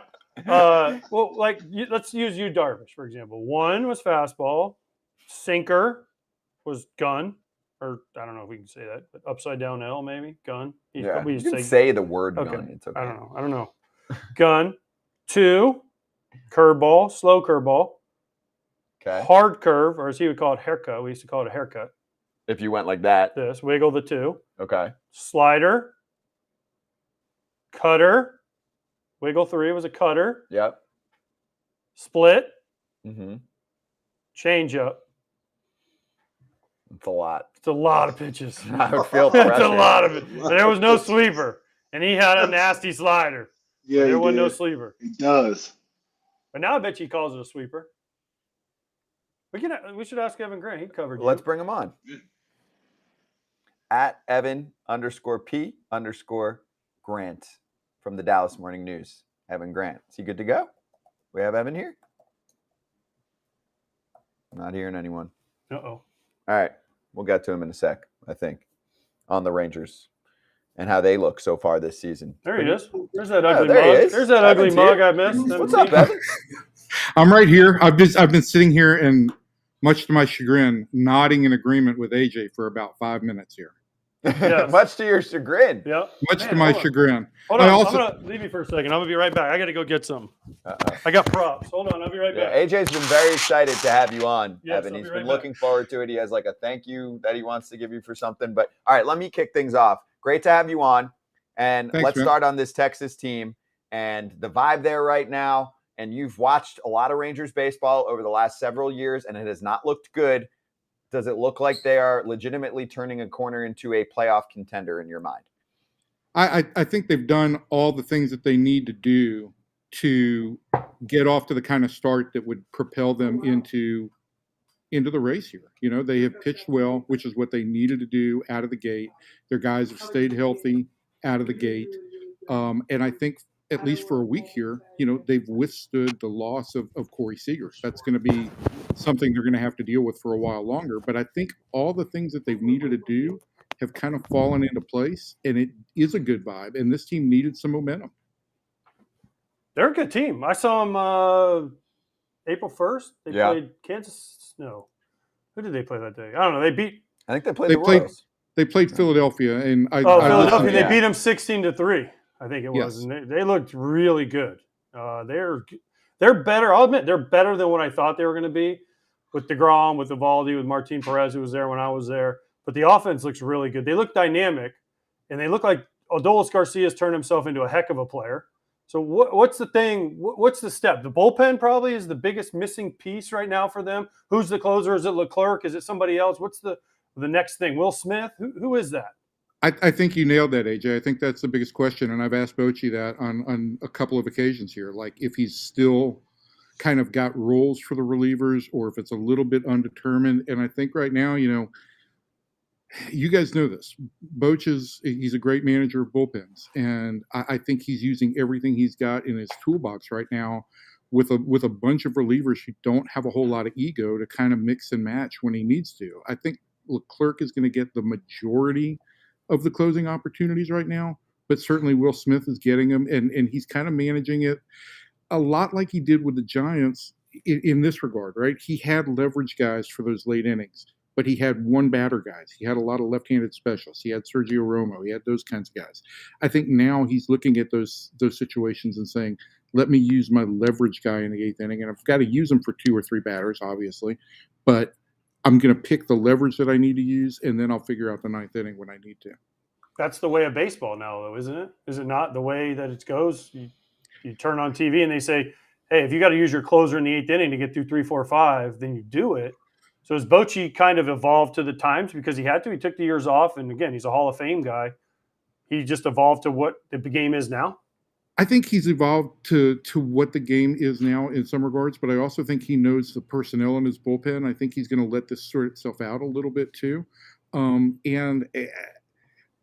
This guy knows his personnel really well. That's the thing that stands out for me. And just in 6 weeks being around him is he's gotten to know these guys well and knows what makes them tick. And I've always known Jose Leclerc to be a guy that was like, listen, just give me the ball. I don't care what the situation is. I want to help this team win. And so if you're going to take a guy out of the ninth inning occasionally, he's the right guy that you can do that with. Evan, what was the bigger story this weekend? Adolis Garcia, 3 homers, 8 RBIs, or those very mid City Connect uniforms that you wrote a huge article about how much you loved them. And you might, I don't know, but tell me. I like them better than the Padres, AJ. That's because you don't like the bright colors. You don't like the pink and the yellow and the green. I get it. Here's the thing on the Rangers City Connects. Look, it's an impossible task to try and connect to the city of Arlington, right? And you can't piss off people in Dallas. You can't piss off people in Fort Worth. And if you put either one of those on the uniform, you're going to create issues. We all remember what happened, or we do in Dallas Fort Worth, when the last time the Rangers went to the playoffs in 2016. They put the skyline of Dallas on the playoff T-shirt, and everybody in Tarrant County got pissed off. So I think they had a real challenge. I think if you sit down and you look at the uniforms and listen to the story, I think it all makes a lot of sense based on the challenge that they had. I don't know if it's enough to like get a 18 to 25-year-old to like just be fired up about the uniform. It's a little bit understated. I like understated more than going with a heavy hand, but I think there's some things about it also that, don't quite go with the modernization of the logo or anything like that. So you're saying black pants are understated, and you're also saying that a Peagle, did you invent the Peagle? They come to you and say, Evan Grant, we need a Peagle, make one. I wanted to write on Friday night when they were blowing a 4-0 lead. I wanted to write that they peagled right down their leg. But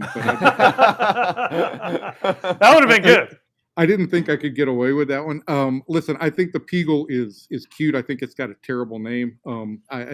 It looks like a griffin, and I think for the Rangers fans' perspective, the idea of merging the Fort Worth Panthers and the Fort Worth Cats with the Dallas Eagles was a nice touch. But the mayor of Arlington, who brought the club to Texas, was Tom Vandergriff, and so there's been some movement to call it the Vandergriffin. We'll see if that gets any footing. I don't know how many students of history are really all that fired up about getting into the logo business. All right, so the other part of that question from a minute ago was Adolis Garcia, who might have had the game of the year so far in the first few weeks of the season. I also just love the way that he doesn't just bat flip. I don't even know what you'd call it. Kind of like a pose, stroll, leave the bat in a certain way. It's like a bat toss. It's a bat wave. Well, Evan just talked about the Vandergriff, like it's like a hippogriff from he's using waving his wand. Yes. To the pitchers, right? Yes. And when you have a 3-homer, 8 RBI, absolute smashing, do whatever the hell you want. You are the man of the day. So you've seen this in bursts from him in the past. Can he do this more consistently to be a more upper echelon player in the bigs? Because we all know he goes on runs. He's just not consistent. Well, I mean, I think he took some steps forward last year. If you go across the board, all the numbers were up. Batting average, OBP, slug, all those numbers were up. And so was his strikeout rate went down and his walk rate went up a little bit. It was still well below average, but they both went up. And I think he has come to camp. I think one of the reasons he didn't play for Cuba in the WBC was he had some goals that he really wanted to attack on his own, working out in Tampa. And so what I've seen is a guy who's come to camp with a much better command of the strike zone. And I think he's exhibited that early in the season. I think in some cases it's led to a little bit of passivity at the plate. And that's a real fine line that you kind of have to navigate, right, between being a little bit too aggressive and being a little bit too passive. So right now he's locked in. The Rangers need it with Corey Seager out. Can he keep it up for the whole year? I don't know. But what's most encouraging to me, if you're a Ranger fan, is that this is a guy who, after he kind of burst onto the scene in 21, he made improvements in 22. So I think the possibility that Adolis can continue to make steps is there. I think that exists. Evan, are you in Cincinnati at the stadium right now? I am. I'm bugging the hell out of all the Cincinnati reporters because I'm doing this from the press box. Yeah, I was wondering who's behind you. Can you tell them to shut up, please? No, the move is when you're on the road, because I used to do this, there's always an empty, especially if it's like early in the day. Especially now, there's nobody there. Evan, you got an empty booth. You go to that like aux booth that smells, that has the possum in it, and you just sit there and you do the interview. Listen, the last time I was in Cincinnati was an entirely different world. It was pre-pandemic, and so the press box now is in a different location. It's so small. I don't know if they have an aux box here. I'm just happy to be actually connected to the internet and talking to you guys. And I know AJ wants to bring out the Good Guy Award. I saw him bring out the trophy. Yeah. Look at it. I know. Look, everyone who ever said I never did anything cool. Look, Evan, you had to vote for this for me, so that's 2 votes now I owe you because you also, I believe, voted for me for the Hall of Fame. So, thank you. I appreciate it. I don't know about the Hall of Fame thing. Oh, so I thought it was you. Oh no, it was the other. Other Rangers writer. It was TR. TR. Yeah, never mind. Evan, you're a bad person. Never mind. Just kidding. I take it all back. He was talking you up. The other old fogey who used to cover the Rangers. Yeah, but that's right. Yeah. Sorry. Then I apologize. All the good things I said about you, Evan, I changed my mind. But he did give you the good guy. But he did get me this. So look at this big old thing. It's not attached to the bottom. Oh, well, we can't get picky. Yeah. We just knew AJ was prepping for his career as a TV guy because he was always there at his locker and always had something to say. Well, right. That's what the number one job I tell young kids: just be there and say something. Say something. Say something. Yep. At least then you can control the narrative a little bit. There are a lot of players that say nothing. Yeah, that's the problem. So, Evan, I do have some serious questions about Cincinnati for you because you go on the road and you do all these food things. What's your spot in Cincinnati? And don't say Skyline Chili because everyone knows Skyline Chili is not the place. So what's your spot in Cincinnati? So I've been coming here. Well, I mean, the first time I came here was '94 when I was covering the Marlins, and I always tried to make a trip to the Montgomery Inn for their ribs. I always thought their ribs are really, really good. Of course, I went there this afternoon without checking Google reviews instead, and they were closed. So I didn't have lunch at Montgomery Inn today, which I found out only after the Uber driver had dropped me off in front. But that's always been my place, and there just haven't been a whole lot of lunches to grab here over the past 15 years because we just haven't been here very often. So I'm going to try and go somewhere over the Rhine tomorrow. I know the last time we were here, we went to a place called Taft's Brewery or Taft's Brew House, and I'm going to check with my boy Trent Rosenkrantz from The Athletic to find out what he's got for a recommendation for me here. Where were you guys? You guys were home before this. So what's your spot in Texas? Have you been to Torrey Hunter's barbecue place yet? Yeah, Torrey Hunter's barbecue is legit. Tender's really, really good. It's a little bit far out for those of us who live in Dallas because it's up in Frisco, but he's fed the Frisco team a bunch of times. He does a great job. We did right before the pandemic, we had done kind of a YouTube show like this that was taped. We did a sit down with Elvis Andrus at Tender, and Torrey was just fantastic. So I highly recommend it. The barbecue spot in Arlington is Hurtado Barbecue, which is just down the street from the ballpark, and they actually are in the ballpark this year. It's a $44 beef rib. It's about 1.5 pounds worth of meat. It is the best concession that has come into Texas since I've been there. So that's the other spot. You can't go wrong with barbecue anywhere in the Dallas-Fort Worth area. There's so many good places, and I'll just give you one since it's a catch. It's basically the catcher's namesake. I know you love catchers. Heim Barbecue has the best bacon burnt ends that you will ever have. It's the single best piece of barbecue I have put in my mouth. Really? That's Yes. in the ballpark? No, it is not in the ballpark. Oh. There are locations in Dallas and in Fort Worth, but it is legit. And since Jonah Heim is the Rangers catcher, we'll give him some love. He doesn't own Heim Barbecue, but they've got the same name. Nice. Have you had the boomstick yet? I've tried the boomstick. The boomstick burger is gross.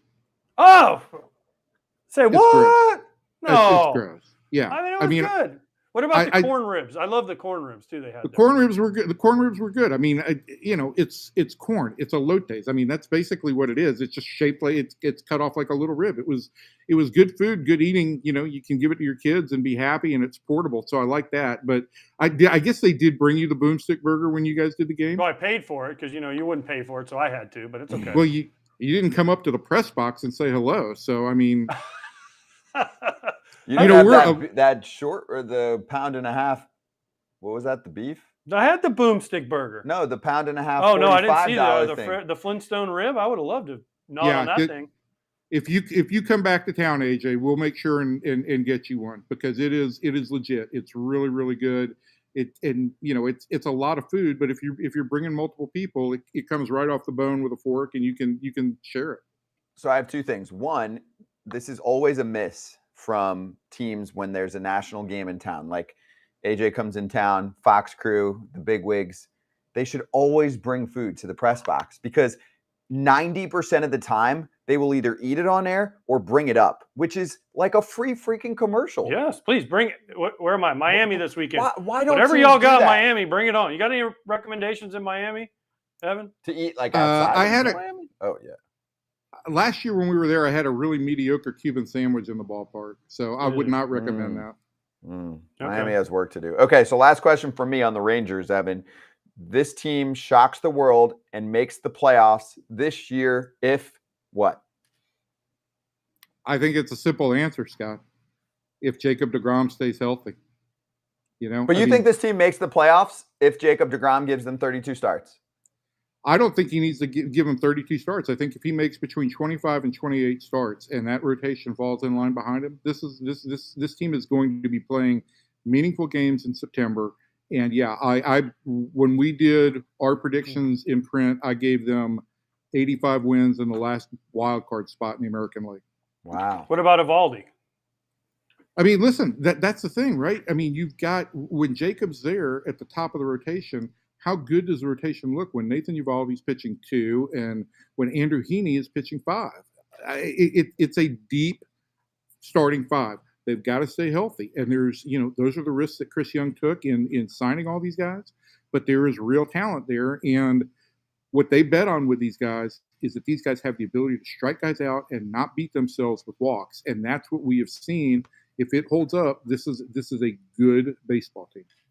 I thought he was going to say like Jack Leiter comes up mid-season. Kumar Rocker. And he steals the show, or Rocker. Yeah, one of those guys. Because their farm system's good. There's a lot of pitching coming. Oh, there is. But I just think that the talent at the big league level right now is such that they can compete. And I think, if you're talking about a minor leaguer that's going to come up and make some kind of difference before this year is over, we're talking about Evan Carter, who doesn't turn 21 until August 29th. And he might be here by his 21st birthday. He has just been outstanding at Double-A, owned the Texas League. His strike zone command is ridiculous. Plays good defense in the outfield. And look, right now, if you're looking around the diamond at position players on this team, the two questions you would have would be, can you keep this up in center field with Rowdy Tellez and whoever you're rotating in and out of left field? All right, we'll see. Before we let you go, I follow you on Twitter, and you had a big talk about when they played the Astros. Yeah. They beat the Astros for the first time in forever in a series. That was their statement series early in the year, correct? 100%. That's, I've heard from Twitter followers who have said, oh, well, they've beaten Kansas City and Oakland 5 out of 6 games. Well, but they've also beaten the Astros and the Phillies 5 out of 6 games. So they've done what they needed to do. And going to Houston and winning a series down there after not winning a series in Houston since 2018, I think was a significant early season statement for this club to say, we can play with you guys. We can stand on the field and go toe-to-toe with you guys. And look, the Rangers outpitched the Astros in that series. It's that simple. Right. Didn't you go to Kansas City, too, and say Q39? Q39 and Char Bar. Those were my 2 spots. Yeah. Q39 you been there? It's awesome in Kansas City. Barbecue. I think I have. Yeah. Outstanding. And then Lydia's down by, I don't know what the area is called, but Kansas City. Those are the spots. Evan, we agree on some. Q39 is a spot. I haven't been to KC as much lately, but when they were good, we used to go there a lot. And yes, I believe I've been there. Evan, awesome having you on. Enjoy the week of games. Thanks, guys. I really appreciate it. It's great to be with you, and hopefully someday I'll come on and disagree with AJ on something. It's usually not difficult to do, so it'll probably be next time when we call you. Appreciate you. Enjoy Cincy. Evan Thanks. Grant thank you, Evan. Evan Grant from the Dallas Morning News joining us. You can follow him on Twitter at Evan_P_Grant. And Jonesy, I want to get right to our feel-good moments of the weekend. We'll go Logan Allen first, even though the next guy I think really stole the show. But Logan Allen makes his debut against the Marlins, 8 punch-outs over 6 innings in his debut, and got the beer bath, the shaving cream, all the memorabilia to remember it. Big deal pitcher, too. He's going to be really good for Cleveland. This is what I'm talking about. This is why, even though Cleveland's just been off to an start, top 5 farm system and guys that are ready, like Logan. So we have parents in the stands cheering, and I think we can listen to it for a sec. Let's see. Again, the 3-2, and he struck him out. His first big league K. He's got his parents in attendance here this afternoon. Well, he didn't mess around. He came right back with that fastball, challenged him, gets a swing and miss, gets his first out, and it comes on a strikeout.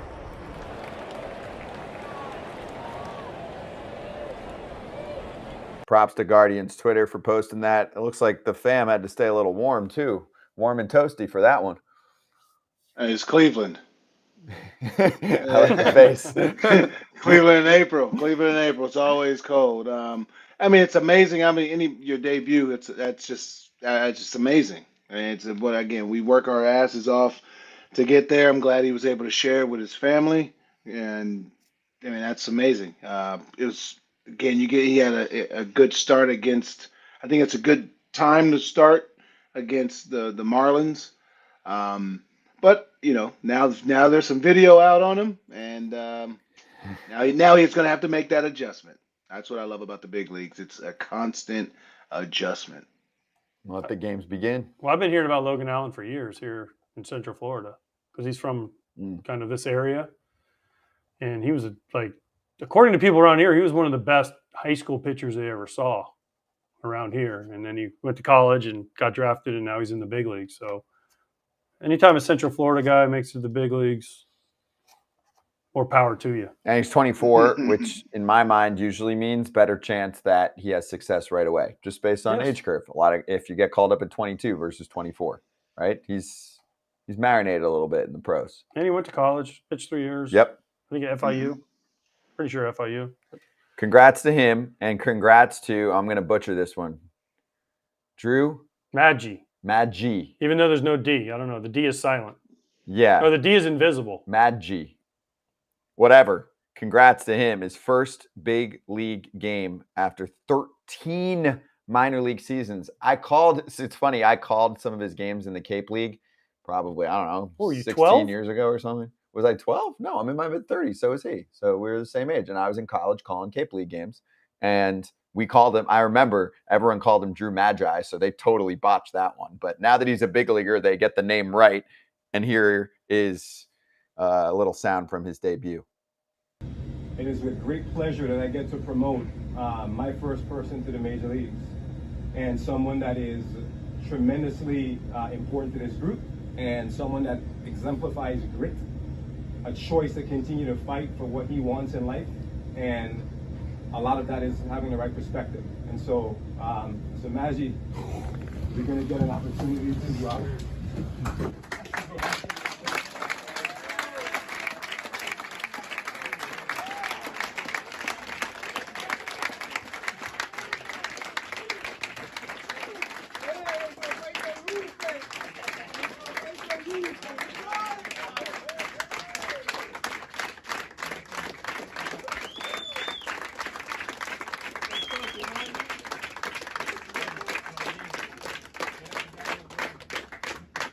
Keep playing it. Oh, come on, keep playing. Why? What happens next? He starts jumping up and No, down. the video gets better. Yeah. Oh, the video gets better. He's like, yeah, let's go. I mean, like, that's 13 years. That's why I wanted to ask Kratzy that. Like, you know, a journeyman finally getting called up. Like, I was called up at 20, 2 weeks before I could legally drink. So, like, my story's different. But that story's amazing. You know what I mean? You're the opposite. He should have sold. He should be in real estate a long time ago. The best part of that whole video is when they tell him and they show him, he thinks they're playing a joke on him. Yeah. He can't believe it. He's sitting in his chair with his shirt off, and he's just saying, are they kidding? He's like, who are they talking about? He literally didn't jump up. He didn't move until the manager came over to him and looked him in the face and kind of hugged him. And he still, then he went like this, and you could read his lips. He's like, are you kidding me? Are they serious? And then he jumps up and everyone's clapping for him. And then after, like Jonesy said, he starts jumping up and down. I was like, yeah, let's go, let's go. And then they also had a video of when he walked into Pittsburgh and he saw his locker. Yeah. And that doesn't resonate. Here it is when he sees Shelton. And just, this is a great moment for him, his family. Like Jonesy said, most guys quit, man. You don't make it 13 years without making it, without hanging them up. And this doesn't happen in other sports. No. You don't have a basketball player after 13 years as a pro suddenly make it to the NBA. You don't have an NFL player after 13 years suddenly in his mid-30s make it. But basketball's different. These guys come over and play in Europe. So True. Living in Europe and playing and seeing abroad, like there's a lot of money for basketball players abroad. Not just China, but also Europe, Japan. It's crazy. There's a lot of money in basketball. It's crazy. Hey, I'm calling Kutch out right now. You better be buying every meal for that dude, Kutch. He's got a locker 100%. next to you. Kutch, Kutch. you better be buying everything for him. 100%, Kutch. Hey, break out that wallet, man. You spending interest now. Stop being cheap. That's good. I love that. Hey, one more thing I wanted to show that from the beginning, from our Charging the Mound headlines, if we can, is the walk-off for the Orioles, because there was a lot of pissed off people on social. Not Jones. No. Because Baltimore Orioles won. Yeah, but one knee for a walk-off, runner on third. It's been a thing because you get the pitch framing advantage. You do get the pitch framing advantage. It's true. That's why many teams do it. but when it's that situation, runner on third, do you maybe ditch that for a second? No, you don't, because teams don't care. They don't care about losing. They don't care about wild pitches and pass balls. They want you to steal that one strike. You can have 14 wild pitches on one knee, not be able to get to the ball, but you steal those 2 strikes in the 5th inning when you're down by 10. Let's go. Great job. Let's run it. Let's run it. And it kicks away. Frazier will score. A walk-off wild one. Man, that was brutal. That's Jerry Harrison's Twitter, and everyone's commenting like, what are we doing? You have to understand, the catcher is told to catch like that. Not the catcher. It's not on the catcher. It's on the coaches. I guess. But Hinch, I don't know. We had AJ Hinch on. We should have asked him his thoughts on the one knee. I get some teams are all for it. Some teams are kind of I think AJ was against it for a while and then got talked into it because of the framing numbers. And this is a catcher. I know. A former catcher. But then you lose a game because of it? Because that wasn't that wild of a pitch. It's not like he was he just backhanded it, clanked off his glove, which happens even if you're in the right position. Why can't they just not do that when you're in that situation? Because they haven't been taught how to do it the other way for so long. Because in the minor leagues, they start out on one knee, and you start out, even in high school, dudes are on one knee. My son catches on one knee. Now, when they get guys on base, does he go up? Yeah. But there's still, you see that right there? That so ball your son bounced can right do from it. He can do one knee or 2 knees, and yet a major leaguer can't do it? He wasn't taught that. I don't know who was it Haas who was catching? I don't know if it was Haas or who it was for the Tigers, but I guarantee you, Jonesy, he wasn't taught. He's been taught his whole minor league career and his big league career. One knee, stay on one knee no matter what. If you miss a couple, so what? You'll steal more than you miss, which I don't believe in either. But that's the way of the world. Well, the knob said, you know what you sound like right now? Speaking, you sound like such the old man, get off my lawn. That's what you sound like, no, Scotty. I'm a hybrid. I'm saying do Catch both. the ball with one 2 knee and 2 hands. knees. Yes. 2 hands? Yeah, Yes. but the knob only said use the flip down sunglasses. Hey, we have a comment. Catching on one knee actually reduces pass balls, statistically speaking. Okay. Maybe it's just optics. Are we being fooled and it actually is not that bad? Because we point out these moments? Yeah. I'm asking you. You're the catcher. I don't know shit. The old man, get off my grass. Yes. I don't know. You I know, never caught on one knee. Kratz, I was told you catch on one knee, no chance. You're going to AAA. Knee savers. I was told I couldn't wear knee savers because now that I had knee problems, but I just thought they looked cool. And they were like, nope, you wear those, you're going to AAA. Wear sunglasses. Not allowed. Catch a hockey mask? Nope, not allowed. I know Jonesy would be pissed if he was on the Tigers for that game. I mean, if I've been in situations where we're really bad and you just go into the bottom of the ninth knowing that something stupid like this is going to happen. So I'm understandable. Like, I can understand it on both sides. I'm not a catcher. I have to leave this to AJ. So, but listen, I've screwed up. I've missed a ball to lose a game before. Yeah. All in the dirt, and I was up.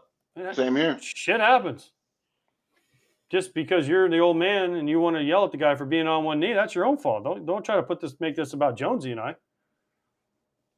I'm clueless on this. Is where we need It's player the way they've perspective. been taught. This is the way they've been taught to do it. This is the way they do it the whole entire game.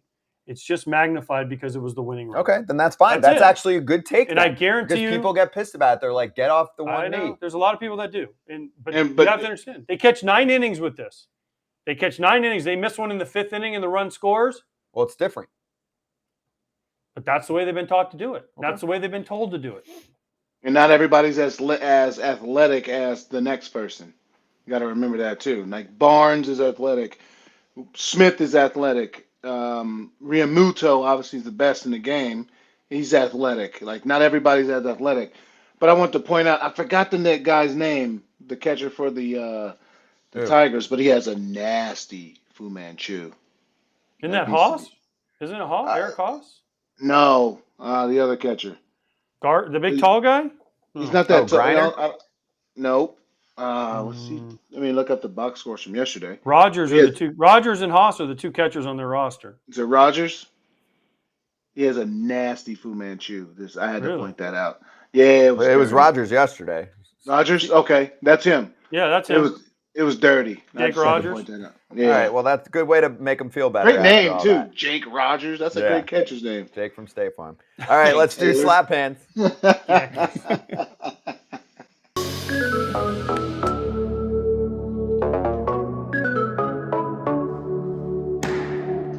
He's not on two knees. It's on one knee. He was one knee. No, he wasn't. Kratz he's on wasn't on two. one knee. He sucked. Kratz didn't learn one knee. He just wins ball games, as you can see. Jones, do you want to play Ring Around the Rosie with him? Stop it. Stop it. No, but musical chairs maybe. Yeah, thank you. All right, so I have two shout outs. Number one, DJ Steele's first super comment. I'll explain to you guys what that means later on. But he said, "What's up, guys? Started following you guys from NYY News TV. Love the chemistry of Kratz and Braun." We got specific shout outs. Keep up the good work, guys. Wait, is that the guys you did the game with? Yes. Oh, yeah, So figures. you didn't come on the game. Oh, I did You not. didn't get come asked. to join us on the Yanks broadcast. Didn't It was get- fun. I've done plenty of Yankee games. You have. Not like this. One day you got to do it. And Ken Rosenthal's Fair Territory is up on our YouTube channel. The podcast is live on Apple or Spotify at the moment as well. Talks about the state of the San Francisco Giants. He leads off the same way we did on the Pittsburgh Pirates. I haven't heard it yet. I'm about to right after this. So we'll see if he is more into the Pirates beginning to the season than we are. Does his Dork of the Week, which actually is already a two-time winner, even though we're only less than a month into the season. So a lot to look forward to there. Our guy, Ken, I'm assuming he's going to be on with us tomorrow. And did you have something for us? I did. You got to see this. They need to make a movie about this. Hopefully Claudia can run this. Jonesy, I hope you haven't seen this yet, but Claudia, can we run this thing I found on Twitter today? Or Instagram? Sorry. The greatest fraud in the history of sports. Remember when Warriors fans believed this dude was Klay Thompson despite him chucking beers pregame in the parking lot? That was pretty solid, but nowhere close to the skill level of Barry Bremen. Barry was working as a salesman when his hometown Pistons hosted the All-Star Game. His friends offered him $300 if he could sneak onto the court for warm-ups. Barry promptly threw on a Kansas City Kings uniform and started taking layups. Even though he was quickly escorted off, Barry's life changed. He got such a rush that he made it an objective to take his sneakery to higher levels. He found a hookup for fake media credentials and used them to gain locker room access. He would change from his reporter clothes into his jersey, and then it was showtime. Barry shagged fly balls in the MLB All-Star Game, and a few years later, he played around at the US Open. He posed as an umpire in the World Series, a line judge in the Super Bowl, and even a Cowboys cheerleader. Known as the Great Imposter, his mini-celeb status landed an appearance on The Late Show and Tonight Show. Perhaps what's most incredible is Barry's reputation. Anyone who dares to do this even once today is never praised like Barry. They're banned for life. And arrested because it's a security issue.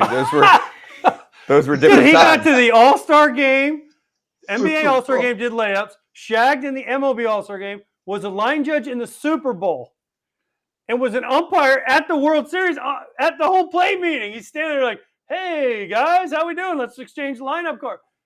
How does that happen? It's so they need to make a movie. It's like Catch Me If You Can, that movie with Leonardo. It's a great movie. That's like the best thing I've ever seen. Jonesy, can you imagine? I don't know how I don't know how he got into the rooms, because as an umpire, you know who's next to you. Like, these are your guys Yeah. Like, I know you. I talk to you. I don't. It needs to be that's a movie. That's a 100% a movie. Jonesy, think you're at an All-Star game and there's a random dude out there shagging with you. You wouldn't think Yeah, anything like- because at the All-Star game, there's random people out in the outfield. Like sponsor, hey, Like here, kids, and throw you there's out just there. a bunch of people Yeah, running but around. kids are different from a But there's grown man in a uniform. A full shagging grown fly adult. balls? Yeah.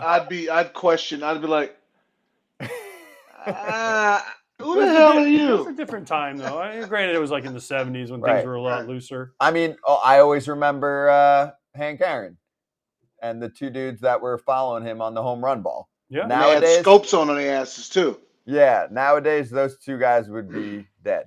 Remember Chris Chambliss? Was it 80? Chris Chambliss hit the home run in the I think it was the ALCS to win it and go put him in the World Series, Yankees. And he's running around the bases, and there's like 10,000 people on the field. I remember he was our AAA hitting coach with the White Sox, and I asked him about it, and he said he hit home plate and he just started throwing elbows at people. Oh my god! If you watch the video, you just see him trucking dudes to get to the clubhouse, and they had to lock the clubhouse door because people were trying to break down the door. And that's why we don't have that dude sneaking into things anymore, because you'd be dead or you'd be in prison. Hey, Tuesday's FT Live, Lance Lynn Jose Trevino from the Yanks. Rosenthal is back with us. Locane is back with us. We'll announce the giveaway winners. Check that out for Bet MGM if you like betting for free. The giveaway, if you win, you can get after it there. Jonesy, have a good week out there. Enjoy your, it's past siesta. Enjoy whatever you guys do in Barca at like 8 p.m.